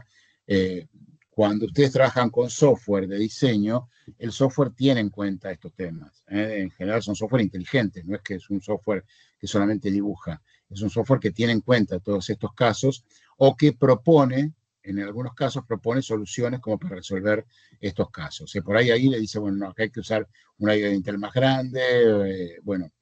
Eso depende de la sofisticación que tiene el software, es lo que va a permitir, por ejemplo, resolver estos casos. Bueno, acá vemos lo mismo, el otro vano que también descargaba sobre este dintel de acá, a través del jack y el king. Acá el jack y el king van directo para planta baja, pero fíjense que si acá tengo un jack y un king abajo, no puedo tener un montante común. Tengo que tener la misma configuración, porque la carga que viene de arriba es la misma más la que le transmite el entrepiso, con lo cual acá voy a tener que tener un jack y un king, o sea, voy a tener una columna, un montante doble, no es un jack y un king, sino un montante doble. O hasta triple, porque voy a tener la carga que viene de arriba, más la carga que le transmite el entrepiso, y esta la tengo que llevar acá. Así que voy a tener que por lo menos tener un doble o un triple. Ahora bien, los entrepisos, como flexionan, también tienen tendencia a pandear. Y por lo tanto, también tengo que utilizar el mismo criterio de reducir las luces de pandeo colocando flejes. Ustedes esto intuitivamente lo ven. Si ustedes, por ejemplo, toman un perfil PGC de 200 o de 100 por 0,9, de 4 metros de largo, lo apoyan en 2 tacos de madera en el extremo y comienzan a caminar por el perfil, cuando llegan a una determinada punto van a ver que el perfil se revira, se vuelca. Obviamente porque aparece el pandeo lateral. Entonces, estos flejes que se colocan acá también cada 1,30 m más o menos, atornillados al ala de las vigas PGC, de estas vigas de entrepiso, van a impedir esa rotación de los perfiles, que tienen que tener un blocking en el extremo. También este tipo de rigidización o de arrastramiento tiene que tener un blocking en el extremo. Acá, si aparece un montante intermedio, tengo que hacer un refuerzo en esta zona. Fíjense que acá aparece un PGC metido dentro de esta viga, o de esta configuración, para reforzar este punto y que la carga de este montante no caiga sobre la solera. Cosa que, a pesar que ustedes dicen, no, pero esto a veces ocurre. Uno va a una obra y ve algunos montantes que apoyan en soleras. Eso es incorrecto. La solera no tiene ningún tipo de función estructural. Así que tengo siempre que colocar un PGC debajo, o puede ser inclusive una viga debajo para transmitir la carga y después llevarla para abajo, o en este caso, hasta podría eliminar el montante que está acá. Si yo coloco acá un dintel, voy a poder, un pedacito de dintel, voy a poder eliminar este montante, pero ojo, voy a tener que reforzar esto, seguro. Así que es muy probable que esta sea la configuración más económica. Continuar con el mismo montante y que esta pieza actúe como rigidizador, o sea, impidiendo que esta solera se flexione y se deforme. Mantengo el inlay framing. Bueno, entonces, los arrastramientos del entrepiso se hacen con flejes, son flejes chiquitos que miden 50 milímetros de ancho y 0,5, 0,7 milímetros de espesor, que tienen que estar atornillados en cada una de las alas de las vigas. Tengo que colocar un blocking en los extremos para justamente dar rigidez a este punto, ¿no? Y que esto esté anclado a puntos fijos. El blocking lo hago directamente colocando un perfil PGC al cual voy a vincular a las vigas mediante estos ángulos, mediante tornillos hexagonales. Acá vemos el esquema completo. Tengo la cenefa, los rigidadores de alma en el apoyo, las vigas PGC, que son las vigas de entrepiso, los flejes de rigidización, y acá los he vinculado a por ejemplo, una viga tubo, que en este caso funciona como punto rígido. Esto también es correcto, utilizar una viga tubo en este punto para dar rigidez a este punto y que los flejes estén anclados a un punto fijo. Esto también es válido. ¿Qué pasa cuando yo tengo un vano, una escalera? Voy a tener que abrir un vano en la configuración de las vigas de entrepiso. Bueno, esto se resuelve con vigas dobles, o sea, con vigas dobles en todo el perímetro del vano, de forma tal de dar rigidez a esta zona y permitir que la flexión que transmiten estas vigas a través de este marco rígido se transmita para el otro lado, ¿no? Flexione todo como un conjunto. Todo esto hay que dimensionarlo. O sea, estas vigas tienen que tener las dimensiones tales que permitan transmitir ese esfuerzo de flexión al otro lado. Acá vimos el esquema de la estructura de entrepiso. Cuando tengo estas vigas que llegan a otra viga, por ejemplo, lo que voy a tener que hacer es colocar un rigidizador de alma en el apoyo y un ángulo de fijación en este punto para que esta viga no se mueva. Este sería el caso anterior, perdón, en el cual yo tengo que, si tuviese una viga que llega en este sentido, este es el sentido contrario, voy a tener que vincularlas mediante colocar un rigidizador de alma del apoyo y un ángulo para que no se mueva esta viga con respecto a la viga tubo. ¿Cómo se resuelven los balcones y voladizos? Bueno, hay dos métodos, pero es bastante sencillo. Uno es, por ejemplo, hacer el voladizo colocando un PGC alma con respecto a la viga de entrepiso, siempre y cuando se respete esta regla, que si el voladizo, por ejemplo, mide A, el tramo de PGC que voy a colocar para este lado tiene que medir 1,5 veces el valor de A. Acá voy a colocar el 3 bolillos, todos los tornillos de cabeza hexagonal, y con eso voy a generar este voladizo que puede ser un balcón, o vuelvo a hablar de que todos estos sistemas, estas vigas tienen que estar rigidizadas con los flejes de antipandeo, ¿no? De rigidización. Y ahí después puedo colocar, por ejemplo, el panel de planta alta. O puedo directamente prolongar la viga de entrepiso y colocar, por supuesto, en los puntos de apoyo un rigidizador de alma con el ángulo de vinculación. Y acá vemos, por ejemplo, cómo, fíjense, este panel que está montado sobre el voladizo requiere que en este punto se coloque, por la acción de la carga concentrada que viene de arriba, se coloque un rigidizador de alma en el apoyo en este punto, a pesar de que no tenga continuidad hacia abajo, porque acá actúa una carga puntual en este punto. En este punto también voy a tener el apoyo, voy a tener seguramente un corte acá importante, voy a tener que colocar el rigidizador de alma en el apoyo para que no se abolle el alma de esta viga, lo mismo que en este punto. Bueno, hablamos ahora un poquito del tema de montaje o el armado general de la estructura. Bueno, yo parto en general de una platea de fundación. El steel framing admite distintos tipos de fundaciones. Yo podría utilizar una zapata continua, podría utilizar, por ejemplo, armar como una especie de entrepiso con vigas y separar, por ejemplo, ese entrepiso a 1 metro del suelo por algunos motivos. O puedo generar como si fuera un entrepiso para de ahí arrancar. O puedo utilizar, lo más usual es una platea de fundación. No vamos a hablar de la platea, pero es una platea convencional, en la cual, en correspondencia con los paneles portantes, voy a tener una viga invertida hacia abajo que va a dar un refuerzo mayor a la platea. Bueno, lo primero que se hace es replantear todos los paneles exteriores y los paneles interiores que van a ir sobre esa platea. Voy a colocar una banda acústica e hidráulica, que es una banda de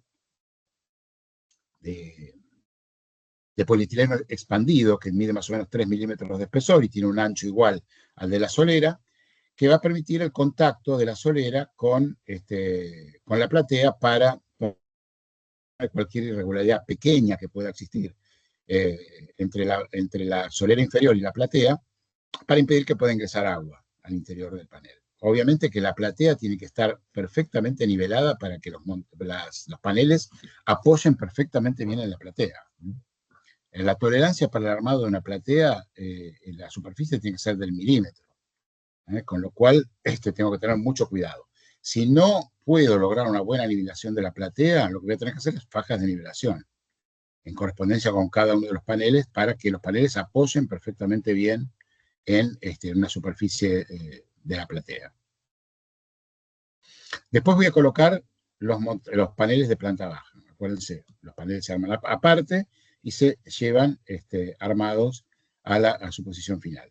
Los voy a vincular con la platea a través de tarugos del 8, al principio, que son fijaciones provisorias.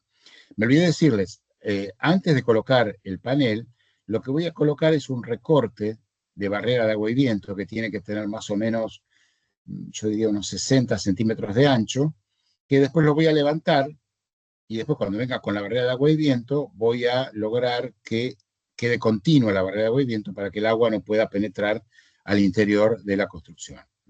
Así que antes de colocar los paneles, coloco primero la banda acústica, después coloco esta banda o esta faja de barrera de agua y viento, que después la voy a levantar y la voy a empalmar con la que viene exteriormente para impedir que pueda entrar agua dentro del panel.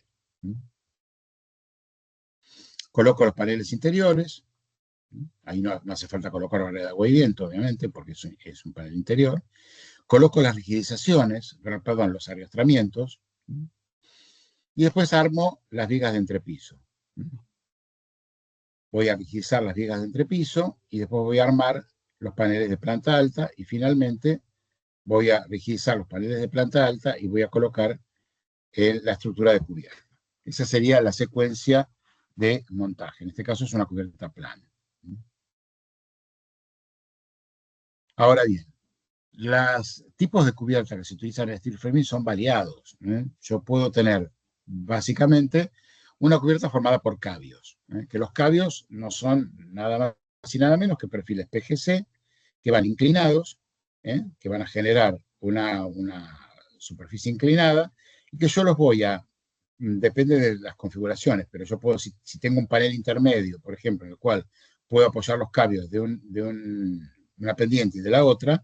Bueno, lo voy a hacer colocando rigizadores de alma en el apoyo en el punto de contacto y ángulos de fijación para evitar que estos cabios se muevan. Ese sería un caso bastante simple. Cuando yo no tengo esta posibilidad, bueno, acá tengo otra forma de resolver este caso, ¿no? Que sería llegar con un cabio, llegar con el otro cabio, los voy a cortar de forma tal de que acá haya contacto, y voy a colocar este rigizador de alma puesto en este sentido para evitar el abollamiento en este punto.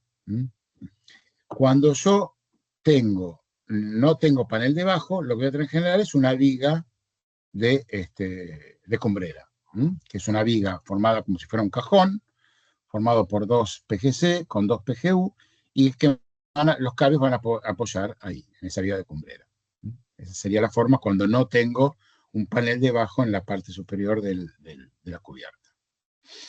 Ahí tengo posibilidad de prolongar los cabios para generar un alero, que sería este caso, o terminarlos a filo del panel exterior. En el caso de que tenga una cubierta plana o de muy baja pendiente, plana del todo no existe, pero de muy baja pendiente, esta es una forma de resolverla, que sería, en vez de colocar o hacer como una especie de parapeto superior adosado, yo puedo prolongar los montantes de la planta alta y llegar con los cabios atornillándolos alma con alma. En este caso hay que tener mucho cuidado con el cálculo de esta unión, porque acá voy a tener transmisión de carga a través de los tornillos, con lo cual tengo que verificar si la cantidad de tornillos es suficiente como para transmitir la carga que lleva el cabio a este montante y llevarla para abajo. Acá piensen que la carga se transmite por presión directamente. El cabio apoya directamente en la solera superior. Acá no. Acá el cabio va a transmitir a través de los tornillos por corte la carga a este montante. Y esto lo tengo que verificar. Después tengo las cabreadas, las clásicas cabreadas, que son las cabreadas simétricas, una cabreada de tipo trapezoidal o viga reticulada. Esta cabreada tijera, que no se utiliza mucho en Argentina, pero que puede hacerse de forma tal de dar al ambiente una especie de ábside o de cúpula. Las cabreadas están siempre formadas por perfiles PGC. No tienen perfiles PGU. Tanto los cordones superiores como las diagonales y los montantes son perfiles PGC, que son los que resisten estructuralmente. Por lo tanto, yo lo que voy a hacer para armarla es colocar estos perfiles PGC cortando, por ejemplo, el ala inferior de para que se me forme esta unión. Acá voy a colocar los tornillos correspondientes en esta zona. Voy a colocar el PGC de cordón inferior, dejando solamente expuestas las almas en este lado. Y todas las montantes y diagonales los voy a colocar alma contra esta superficie para formar la cabreada. Bueno, acá dentro, por ejemplo, la cumbrera, la parte superior, ¿no? Yo corto el ala del PGC acá, meto este PGC para este lado y lo atornillo con, por ejemplo, en este caso, 5 tornillos. Y acá tengo la forma de llegar al cordón inferior. Voy a cortar el PGC en esta zona, pero le voy a dejar el alma acá no se ve, pero estaría punteada el alma para poder atornillar y vincular el cordón superior con el cordón inferior. Y después, todos los montantes y diagonales se colocan con el alma que permita atornillar a los cordones superiores y cordones inferiores. Siempre con montantes y diagonales PGC.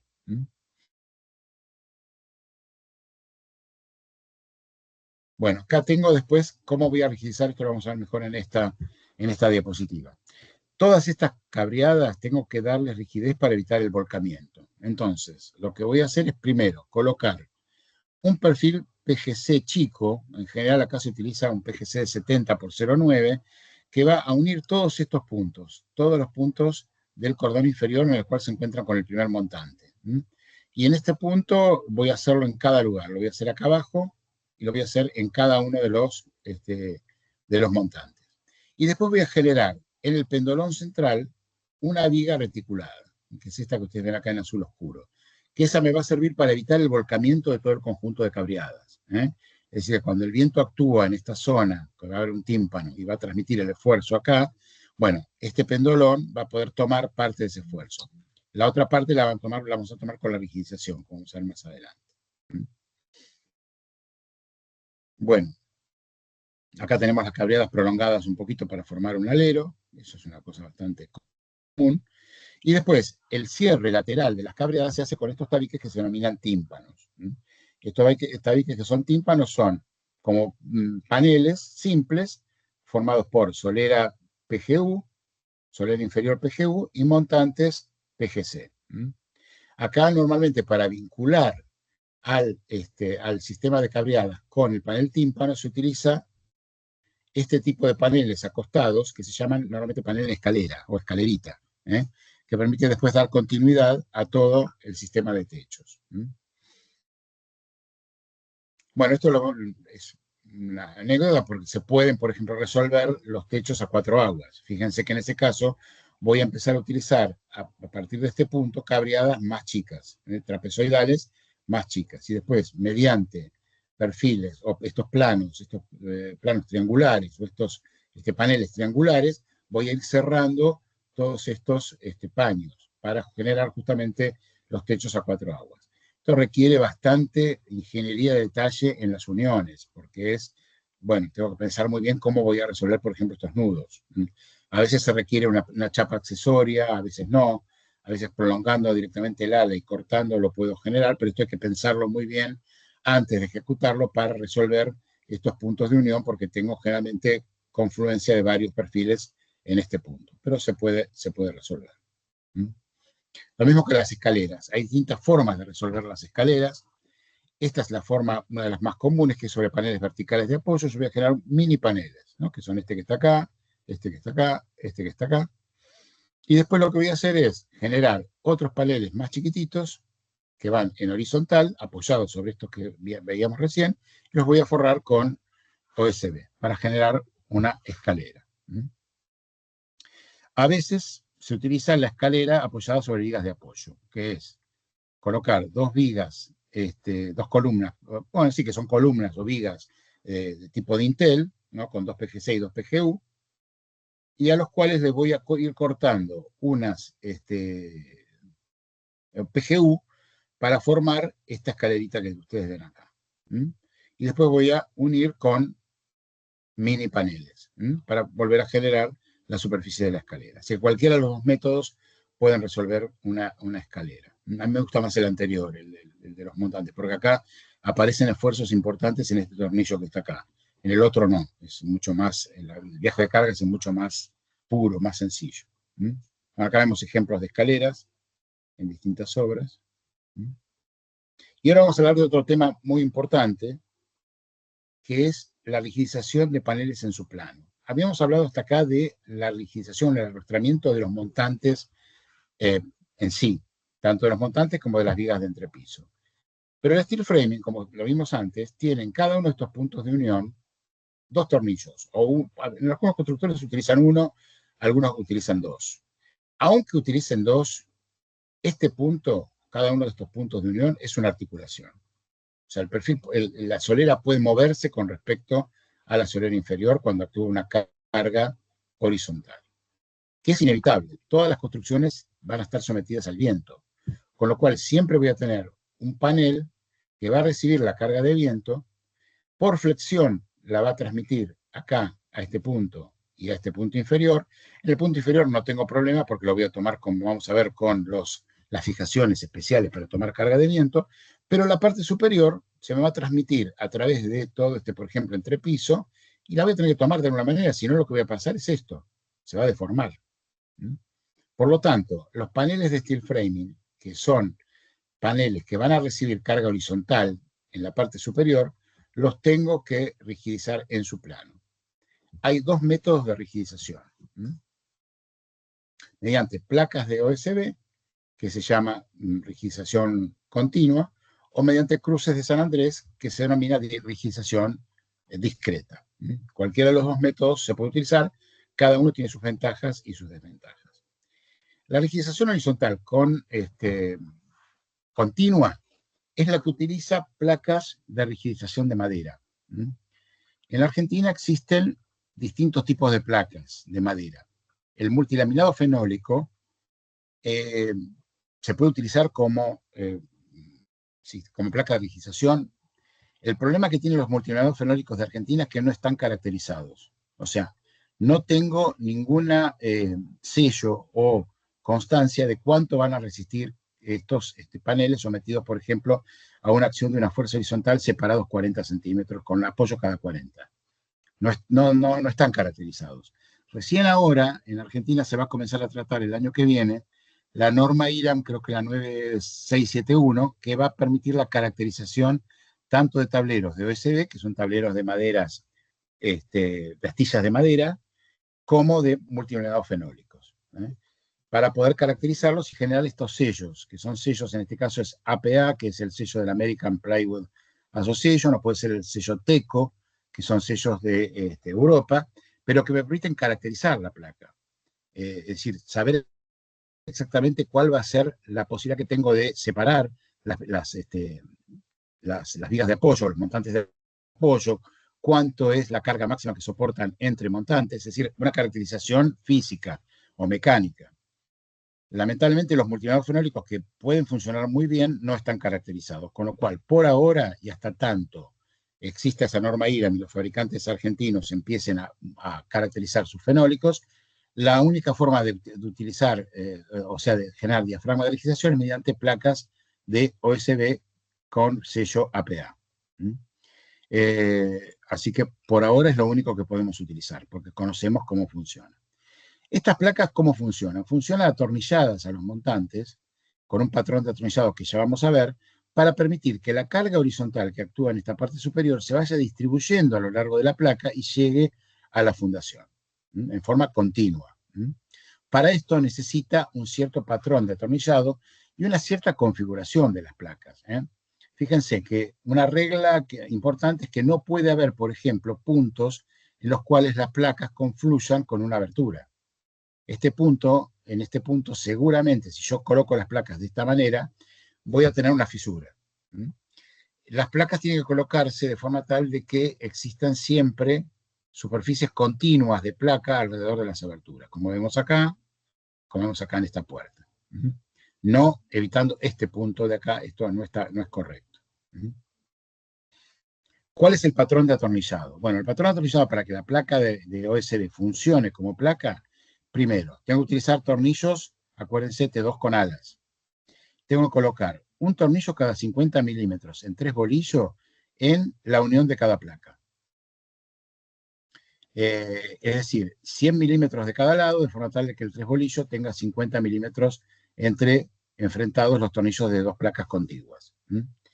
Y después, en los montantes intermedios, voy a tener que colocar un tornillo cada 300 milímetros o menos.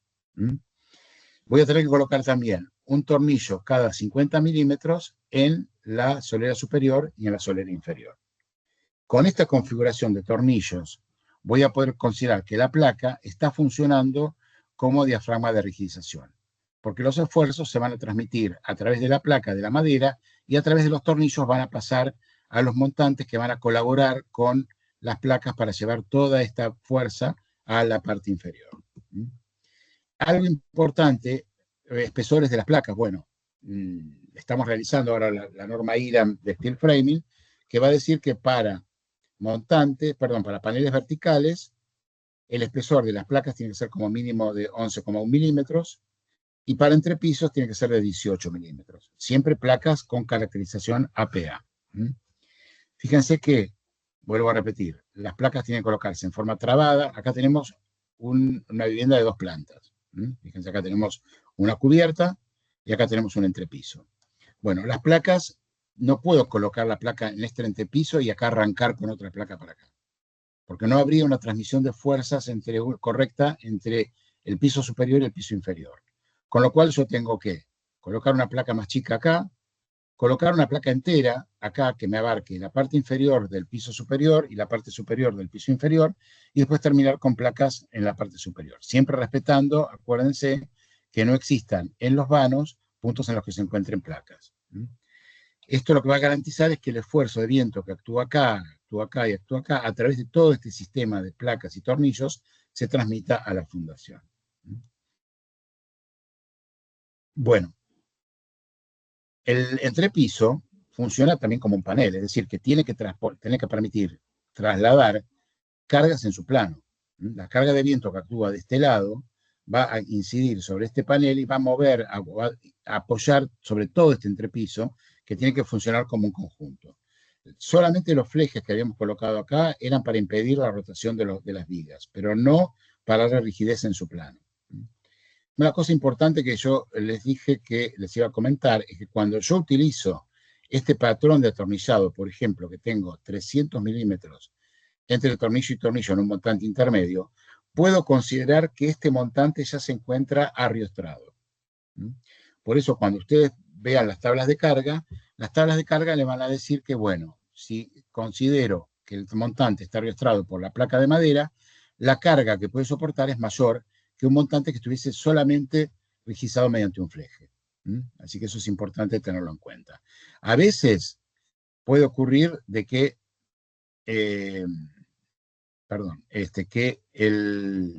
necesite, además de la placa de madera, una cruz de San Andrés. Después vamos a ver más en detalle. Bueno, entonces, ¿cómo rigidizar entrepisos? Los entrepisos se rigidizan siempre con diafragmas de rigidización de placas de OSB de 18 milímetros de espesor como mínimo, que van atornilladas también con un patrón determinado similar al de las placas de paneles. Bueno, ¿cómo genero el entrepiso? Voy a colocar este ángulo acá, que va a servir un ángulo nada más que de tipo para constructivo, y después voy a colocar el OSB con este patrón de atornillado, fíjense, atornillado al ala superior de los montantes, de las vigas de entrepiso, perdón. OSB de 18 milímetros de espesor. Después de esto, bueno, puedo colocar un piso flotante, puedo colocar una placa de cemento y después colocar unas baldosas cerámicas. Puedo colocar un panel, si yo quiero obtener un muy buen aislamiento vibratorio, voy a colocar acá un panel de lana de vidrio rígida, de por ejemplo 2 centímetros de espesor, y después voy a colocar una placa de cemento u otra placa de OSB y sobre esto colocar un piso laminado. Mientras que el ruido aéreo lo voy a tener que controlar siempre colocando el aislamiento de lana de vidrio entre las vigas de entrepiso. El panel de fibra de vidrio rígida me va a permitir controlar el ruido vibratorio, es decir, cuando alguien camina en la parte de arriba, en el piso de arriba, no voy a sentir ese taconeo en la parte de abajo, pero la transmisión de ruido aéreo, si alguien tiene un televisor prendido arriba a todo volumen, lo voy a tener que controlar colocando lana de vidrio entre las vigas. Lo van a ver después en la clase siguiente. Hay otra forma, esto se denomina entrepiso seco. No tengo absolutamente ningún tipo de mortero ni de hormigón. Lo puedo resolver también con un entrepiso húmedo. El entrepiso húmedo, para resolverlo, lo que voy a hacer es lo siguiente. Sobre las vigas de entrepiso voy a colocar una chapa ondulada, y sobre esta chapa ondulada, que va atornillada también a las vigas de entrepiso, voy a colocar una placa de poliestireno expandido, que va a tener la forma de la onda de la placa, esto se vende en el mercado, y sobre esa placa de poliestireno expandido voy a colar un hormigón con una malla electrosoldada. Con eso voy a obtener una superficie para colocar después baldosa cerámica o lo que quiera. ¿Cuál es la diferencia entre un entrepiso seco y un entrepiso húmedo? Bueno, el entrepiso seco es mucho más rápido de armar, no tengo que volver a utilizar obra húmeda, me olvidé de la obra húmeda desde que hice la platea, y lo que tengo que tener mucho cuidado es con las aislaciones para impedir justamente el tema vibratorio. Si yo acá, sobre este entrepiso seco, no coloco un panel de fibra de vidrio rígida, es muy probable que cuando yo camine, si acá coloco el parqué directamente, no, cuando camine por acá voy a sentir la vibración en el piso inferior, el taconeo lo voy a sentir. Así que tengo que colocar sí o sí el panel de fibra de vidrio, lo van a ver en la clase próxima. El entrepiso húmedo, como me obliga a colocar un aislante vibratorio, que puede ser este poliestireno expandido, ojo que es aislante vibratorio, no acústico, bueno, me va a permitir en general estar más seguro de que no voy a tener transmisión de sonido a la parte inferior. Pero es más complicado de hacer, tengo que volcar otra vez hormigón o por lo menos un mortero en la obra, etc. Hay algunos constructores que se vuelcan al entrepiso húmedo. En general, cada vez se utiliza más el entrepiso seco, porque es mucho más práctico y mucho más fácil de armar. Algo Discúlpame, importante, sí, ¿te puedo hacer una consulta? sí. Este entrepiso húmedo puede funcionar también si yo quiero, no sé, por ejemplo, en una casa, yo quiero elevarla a 1 metro del suelo, Sí, genero este entrepiso húmedo que me funcione como platea de fundación. ¿Es sí, factible sí, esto? exacto. Es más, yo les diría que en el caso de que quieran levantar la casa, está 40 centímetros, 1 metro, siempre utilicen como el entrepiso húmedo, como elemento Ok, de fundación. No el seco, porque el seco, escúchame, el entrepiso húmedo, mal que mal, o sea, va a tener primero una viga, una chapa ondulada como en contacto con el medio ambiente que va a estar abajo. ajá, Esto lo podrá estar ventilado, esto va a tener que ser ventilado cuando uso el entrepiso como fundación. Bueno, ajá, la madera no es la mejor solución cuando voy a tener que humedad ambiente acá, pero en forma permanente. Así que bien, lo mejor es, en ese caso, utilizar el entrepiso húmedo como fundación, digamos, como si fuera un entrepiso de una obra, pero siempre húmedo. perfecto, perfecto, gracias. Bueno, y después, para rigidizar los faldones, habíamos visto que nosotros habíamos colocado estos perfiles acá para que no se muevan las cabriadas. La viga reticulada en el medio de los pendulones centrales para evitar el volcamiento. Pero además tengo que generar una rigidización de los faldones para que el viento que actúa sobre esta zona se pueda difundir, digamos, se pueda trasladar a la parte de abajo y cargar los paneles de planta baja. Con lo cual también tengo que colocar OSB trabado con el mismo patrón de atornillado para generar la rigidización de los faldones. ¿Esto lo puedo reemplazar por otro tipo de rigidización? Sí, ahora lo vamos a ver, que es la cruz de San Andrés. Esta se denomina rigidización discreta. La función es la misma, es trasladar la carga horizontal de viento a la fundación. Pero en vez de utilizar una placa de madera atornillada a cada uno de los montantes, lo que voy a hacer es colocar este fleje que va a estar unido en este punto al extremo superior, por ejemplo, del panel, y en este punto al extremo inferior. Este fleje, cuando la carga de viento W actúe en este sentido, ¿qué va a estar? Va a estar traccionado, me va a llevar la tracción a este punto, y en este punto yo la voy a tomar con una fijación, como vamos a ver más adelante. Y acá voy a tener también una compresión o una tracción. Obviamente que como el esfuerzo de viento puede ser en un sentido o en el otro, voy a tener que colocar finalmente una cruz. Se va a tener que rigidizar con 2 cruces o con 2 flejes para formar lo que se llama la cruz de San Andrés. ¿Cuál es el tema? Primero, la cantidad de tornillos que yo tengo que colocar acá en general para poder soportar el esfuerzo de tracción es tal que no me permite vincularlos directamente a este doble. Voy a tener que colocar lo que se llama una cartela, que es una pieza que tiene más o menos 20 por 20 que me permite colocar mayor cantidad de tornillos. Y el otro punto es que el fleje tiene que estar tensado para que funcione. Si este fleje está flojo, cuando el viento actúa en este punto, el panel se deforma hasta que el fleje entre en tensión. Entonces, este fleje tiene que estar tensado en el momento de colocarlo. Y eso antes era más complicado. Ahora, con una piecita bastante sencilla que les voy a mostrar, se logra dar esa tensión. Esto es lo que pasaría, por ejemplo, si yo cómo funciona la cruz de San Andrés, ¿no? Ni bien el esfuerzo de viento intenta deformar este punto, este fleje se tracciona y si está rígidamente unido a estos puntos, el panel se va a mantener con su forma. Bueno, puedo rigidizar estos paneles de distintas formas. Por ejemplo, puedo colocar esta cruz de San Andrés en este punto, siempre y cuando los ángulos de la cruz de San Andrés no sean ni demasiado bajos ni demasiado altos. En realidad, la cruz de San Andrés funciona bien o mejor cuando el ángulo es de 45 grados, más o menos, pero se podría admitir hasta 60 y 30.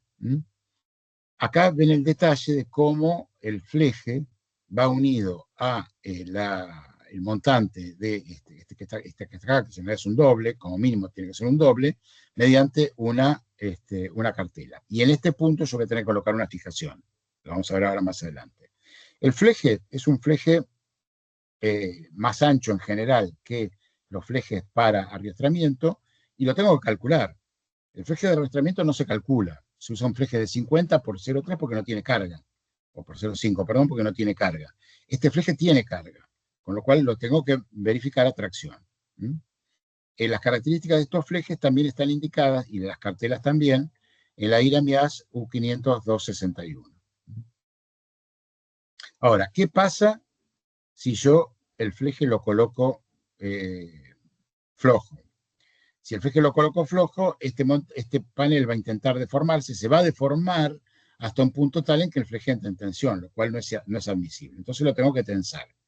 Para tensar el fleje utilizo esta piecita bastante sencillita, que es un perfil ángulo, un angulito, que tiene al medio un agujero, y acá tengo un tirafondo. Entonces yo lo que voy a hacer es, coloco el fleje flojo, lo hago pasar a través fíjese cómo está acá, del angulito, y ajustando acá el tornillo, le voy a dar deformar para darle más tensión, hasta que quede justo tensionado sin que deforme obviamente el panel.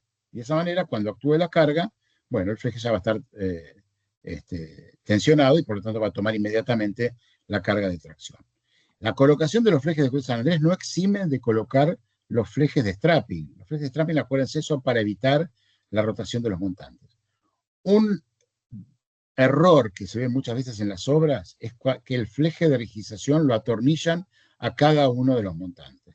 El fleje de Cruz de San Andrés tiene que ir desde un extremo del panel al otro. No tiene que cargar los montantes intermedios, porque no están pensados para eso. Ahora, en este punto voy a tener que colocar una fijación que pueda tomar el esfuerzo que transmite este fleje. Bueno, y con esto ya vamos terminando. Les vamos a mostrar los distintos tipos de anclajes de rigidizaciones. Primero y fundamental, la vinculación de la estructura metálica al hormigón de la platea se tiene que hacer a través de esta pieza que se llama conector de anclaje. El conector de anclaje está normalizado y también responde a la norma IRAM IASU 500-261.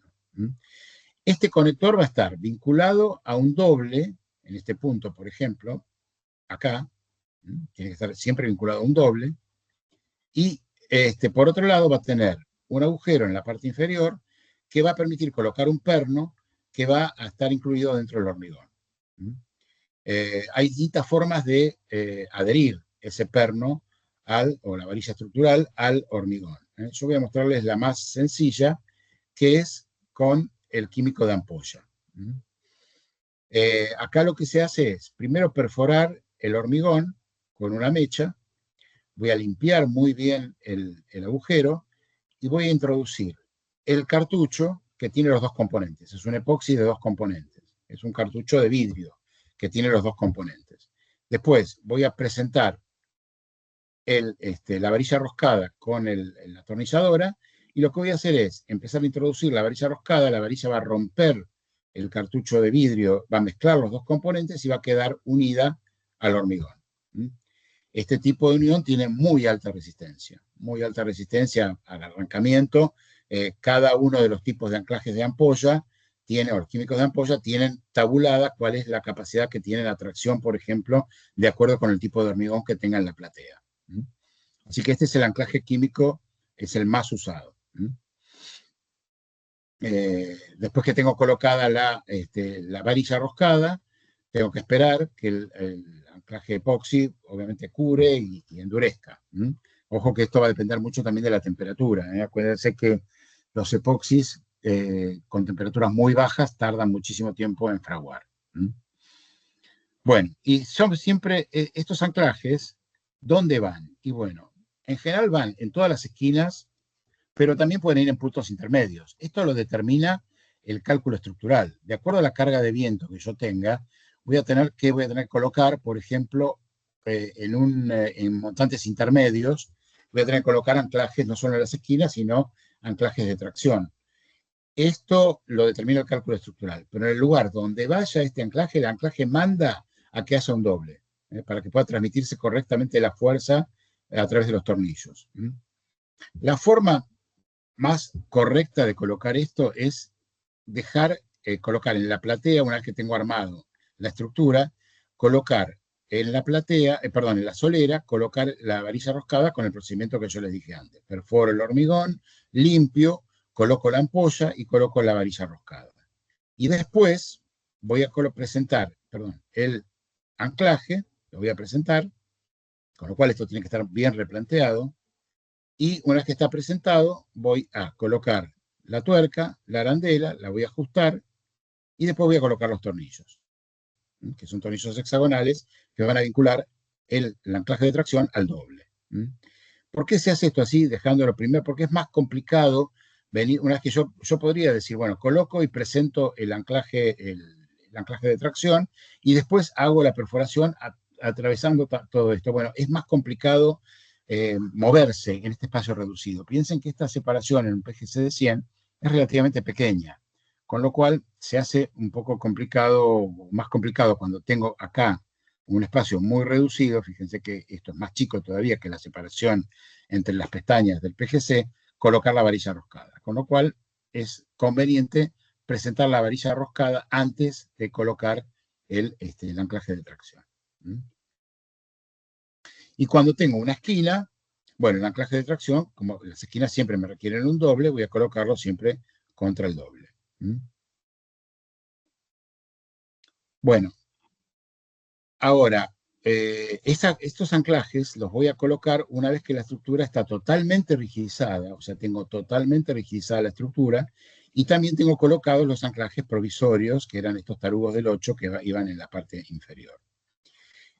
Ustedes me van a decir, bueno, pero ¿qué pasa si viene un viento fuerte cuando estoy armando la estructura? Porque no la tengo todavía anclada. Bueno, esto forma parte del procedimiento de montaje que pide que se coloquen puntales. Es decir, durante toda la etapa de montaje hasta este punto, yo tengo que colocar puntales para evitar justamente que la estructura se deforme durante la etapa de montaje por el viento. Una vez que yo ya tengo colocados los anclajes de tracción en todos los lugares donde van, bueno, ahí sí puedo retirar los puntales. Y después tengo que pensar en la colocación de los anclajes mecánicos. Los anclajes mecánicos son anclajes que van a ir en la platea, perdón, en la solera de fundación, la solera inferior, para tomar la carga de viento que actúa sobre la parte inferior. Acuérdense, la carga de viento que actúa sobre un panel se va a descomponer en la carga superior, o sea, el montante va a flexionar, va a llevar la carga de viento a la parte superior, ahí la va a tener que tomar el entrepiso como un entrepiso rígido o la estructura de techo como una estructura rigidizada, y eso lo va a mandar a los laterales para que con cruces de San Andrés o con placas de madera las mande a la fundación. Pero la parte inferior del panel va a tener una carga de viento que voy a tener que tomar de alguna manera. Entonces voy a colocar estos anclajes, que son anclajes expansivos. No vale la pena colocar en cada uno de los montantes un anclaje químico porque estas cargas son en general mucho más chicas. Entonces voy a colocar estos anclajes expansivos, que son anclajes que van vinculados, a ver si tenemos la foto. Sí, van colocados en general cada 80 centímetros o cada 1,20 m, va a depender un poquito también de la carga de viento que actúa en la zona, y lo que voy a hacer es perforar la solera, colocar el perno de ancla, colocar la arandela cuadrada que va a distribuir la carga, colocar el perno, ajustarlo, y cuando el perno se expande va a fijar este punto. Y esto va a permitir tomar los esfuerzos de viento que actúan sobre estos paneles. Así que esto también lo determina el cálculo estructural. Yo acá les puse las medidas más usuales, que son en general no menos de 80 centímetros y no más de 1,20 m de separación entre estos anclajes mecánicos. Bueno, con esto creo que terminamos. Estamos bien en el tiempo. A ver, sí. Acá les dejo algunos datos. Hay un manual de recomendaciones para construir con steel framing que tiene toda esta información y mucho más. O sea, tiene todo lo que van a ver ustedes de la parte de placas, resistencia a la corrosión, lo que vieron antes. Es un manual muy, muy importante, muy grande. Fue actualizado este año, tuvimos una actualización, cada 2 años generalmente actualizamos. En el 2023 hicimos la anterior y ahora este año. Así que lo pueden bajar de esta dirección, que es www.incose.org.ar/manuales, y ahí pueden bajar no solo el de construcción en steel framing, sino también tiene el de construcción en seco. Y ahí van a tener la posibilidad de bajar los capítulos, y separadamente van a poder bajar todas las ilustraciones, porque pesan mucho y por lo tanto lo hicimos en forma separada, ¿no? Pueden bajar el texto por un lado y después todas las ilustraciones y los detalles constructivos, que hay aproximadamente debe haber, no sé, 150 detalles constructivos, los pueden bajar por separado. ¿Mm? Bueno.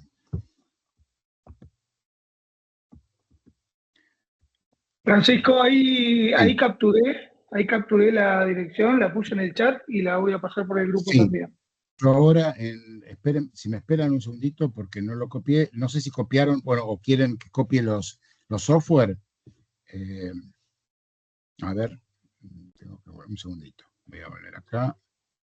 Les voy a poner en el chat cuáles son los software que se utilizan mayormente para hacer el diseño de la estructura. Acá están.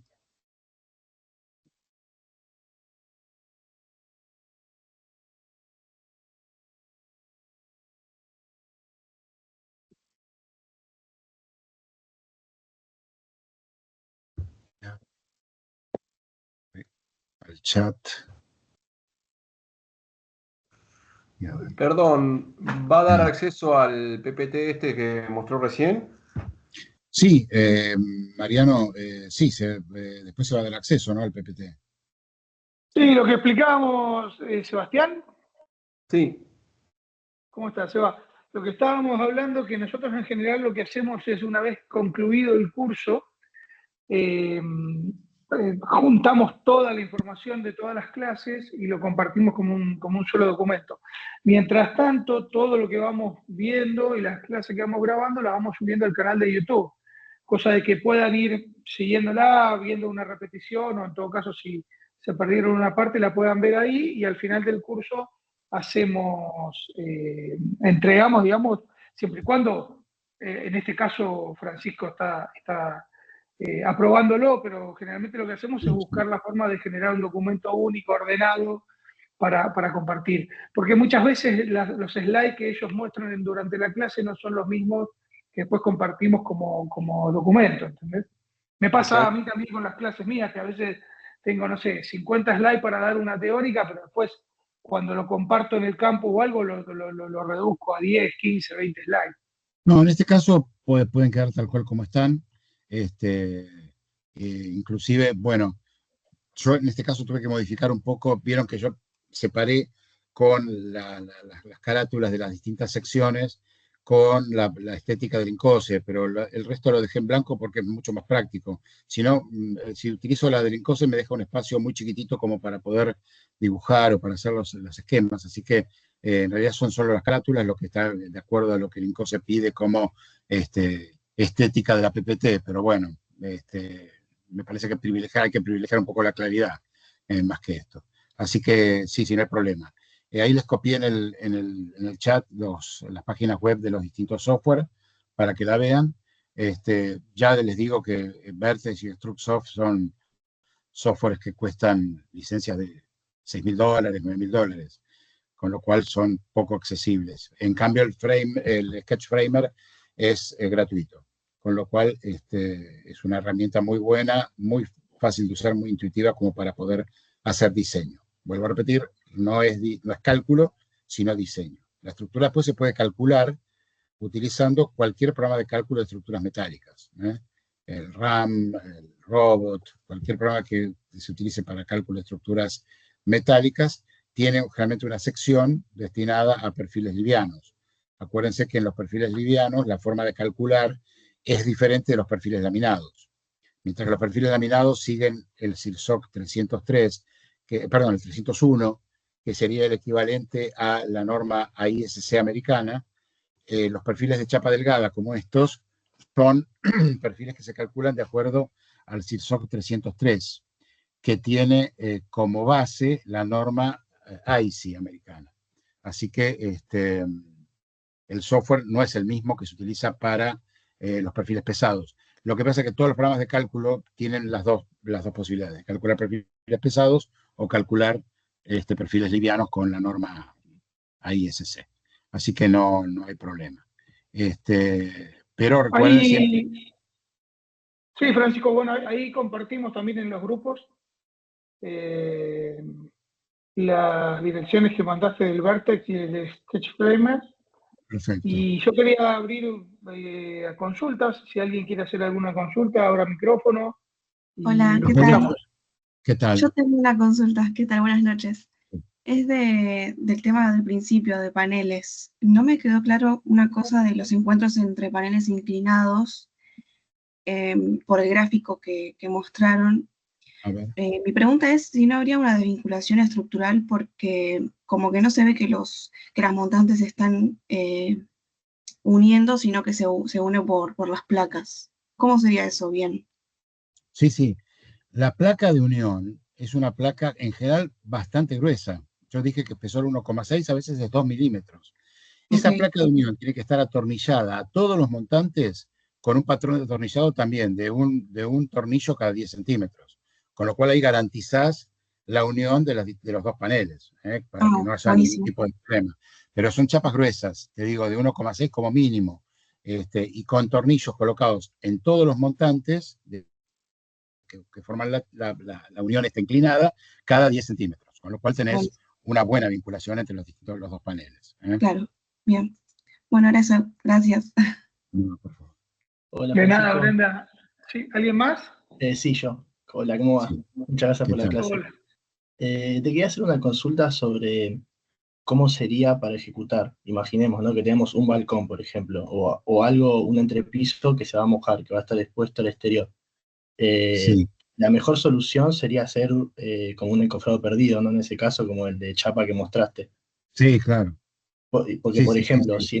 si se quisiese reemplazar la chapa por un MDF y a ese MDF ponerle, no sé, eh, un, ¿cómo se llama? Ahora se me fue, el tipo la bolsa de consorcio, el film de polietileno.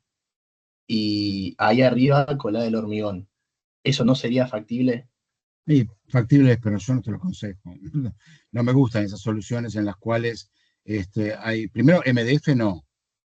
Claro. Acuérdense que el MDF no es un material estructural, tiene que ser siempre OSB, pero es madera, con lo cual antes de colocar eso tendría que colocarle no un nylon, sino un Typar o un Tyvek como elemento para lograrle la estanqueidad completa al agua líquida. Igualmente no es la solución ideal, la solución es la que dijiste antes, que es hacer el entrepiso húmedo, o sea, colocar chapa. Es más, hay un temita que yo no se los comenté, pero que evidentemente puede tener algún tipo de problema, que es que cuando yo prolongo, vieron que la viga de entrepiso se prolongaba para formar el balcón. Bueno, el entrepiso en la parte interna tiene que tener mayor altura que en la del balcón, porque si no voy a tener problemas de que va a entrar el agua. Con lo cual, colocando la chapa y jugando con la altura del EPS, puedo lograr que el balcón esté 1 o 2 centímetros por debajo del nivel del entrepiso, del piso terminado en el interior. Así que esa es la mejor forma de lograr ese saltito, colocando la chapa, el EPS, colando una losita de hormigón chiquita de 2 centímetros y después la terminación que corresponda. Baldosa, Claro, en este perfecto. caso para el interior va a tener que ser baldosa. Pero de esa manera yo puedo lograr ese saltito de 1 o 2 centímetros para evitar de que me entre agua porque están al mismo nivel. Bien, bien. Y otra consulta, perdón. Sí, En otros países más desarrollados, como por ejemplo en Chile, se venden, ¿no? Placas como livianas que tienen como una capa asfáltica que se puede mojar. se venden, yo no sé si lo trajeron acá a la Argentina, pero lo que hay en Chile es un OSB que viene ya revestido con un siding del lado exterior. O sea, trae un siding como si fuera un siding de madera, pero ya viene como estampado o pegado al OSB. Y ya trae un impregnante, trae un impermeabilizante, con lo cual se resuelve todo con ese revestimiento. Claro. El único problema que tenemos con eso es que no podés, lo van a ver ustedes en las próximas clases, pero nosotros, el steel framing, desde el punto de vista térmico, puede funcionar muy bien porque tiene un espacio entre los montantes que puede ser rellenado con lana de vidrio. Y eso le da un aislamiento térmico excelente. Piensen que normalmente un steel framing se resuelve con perfiles de 100. Tenemos 100 milímetros de lana de vidrio, eso equivale a una pared de 1,2 metros de espesor térmicamente. Pero tiene el problema de que los perfiles metálicos son conductores. Entonces voy a tener puentes térmicos. Tengo un puente térmico cada 40 centímetros. La forma de romper ese puente térmico es con el AVES, que lo van a ver ustedes en la última clase o en la anterior, que es colocando sobre el OSB un EPS, ¿cómo se llama? Un poliestireno expandido, y sobre ese que puede tener 3, 4, 5 centímetros de espesor, y sobre EPS voy a ejecutar un revoque elastoplástico sobre una malla. Eso es lo que se llama EIFS. Eso lo que me permite es romper el puente térmico. Cuando yo utilizo un OSB con el siding ya integrado y tengo una madera, algo de puente térmico va a romper, pero no es lo mismo que un EPS. No sé si me explico. Con lo cual, en algunos climas cálidos donde no tenga tanto problema, bueno, puede funcionar. En los climas templados fríos o fríos siempre se recomienda romper el puente térmico con EPS del lado de afuera, lo que se llama escudo térmico. Hay algunos, por ejemplo, en Uruguay no se puede usar steel framing con aplicación de madera directa. Hay que colocar siempre el escudo térmico. Acá es recomendable. Es recomendable hacerlo en todas las zonas, por supuesto, frías o templadas frías, y hasta en las zonas cálidas, porque, digamos, el puente térmico también funciona al revés. O sea, me va a permitir que entre calor del lado de afuera un día cálido. Entonces, si yo coloco un EPS del lado de afuera, estoy aislando correctamente al sistema y rompiendo estos puentes térmicos. Pero sí, eso existe en Chile. Acá en Argentina no creo que lo querían introducir, pero no sé si lo han hecho el fabricante chileno. Ok, genial, muchas gracias. No. ¿Alguna consulta más? Bueno, Francisco, interesantísimo, te agradezco. Me parece que fue demasiado, muy rápido todo, pero bueno, cuando puedan ir mirando diapositiva por diapositiva van a poder entendiendo más. No, fue muy claro, muy interesante. Además, las clases quedan grabadas y las subimos al canal, las pueden volver a ver. Sí. Y bueno, ya compartiremos todo el material. Mientras Dos tanto... cosas que me gusta dejar bien claro, que es, una, hay que arriostrar los montantes. O sea, los montantes tienen que estar arriostrados para impedir la rotación, sea con el blocking y el strapping, o sea, colocando el OSB del lado de afuera, que eso me da la posibilidad de arriostrar los montantes. Y lo más importante, que el sistema requiere rigidización de los paneles en su plano. Nunca puede haber un steel framing sin OSB o sin cruces de San Andrés. No puede existir. Tiene que tener alguno de estos dos temas para poder, y bien colocados, para justamente tomar los esfuerzos horizontales. Recuerden que cada punto de unión entre una solera y un montante es una articulación, con lo cual el sistema no es isostático. Cuando no tiene esas cruces de San Andrés o esos OSB aplicados en las caras de los paneles, no es isostático y se va a deformar por acción del viento.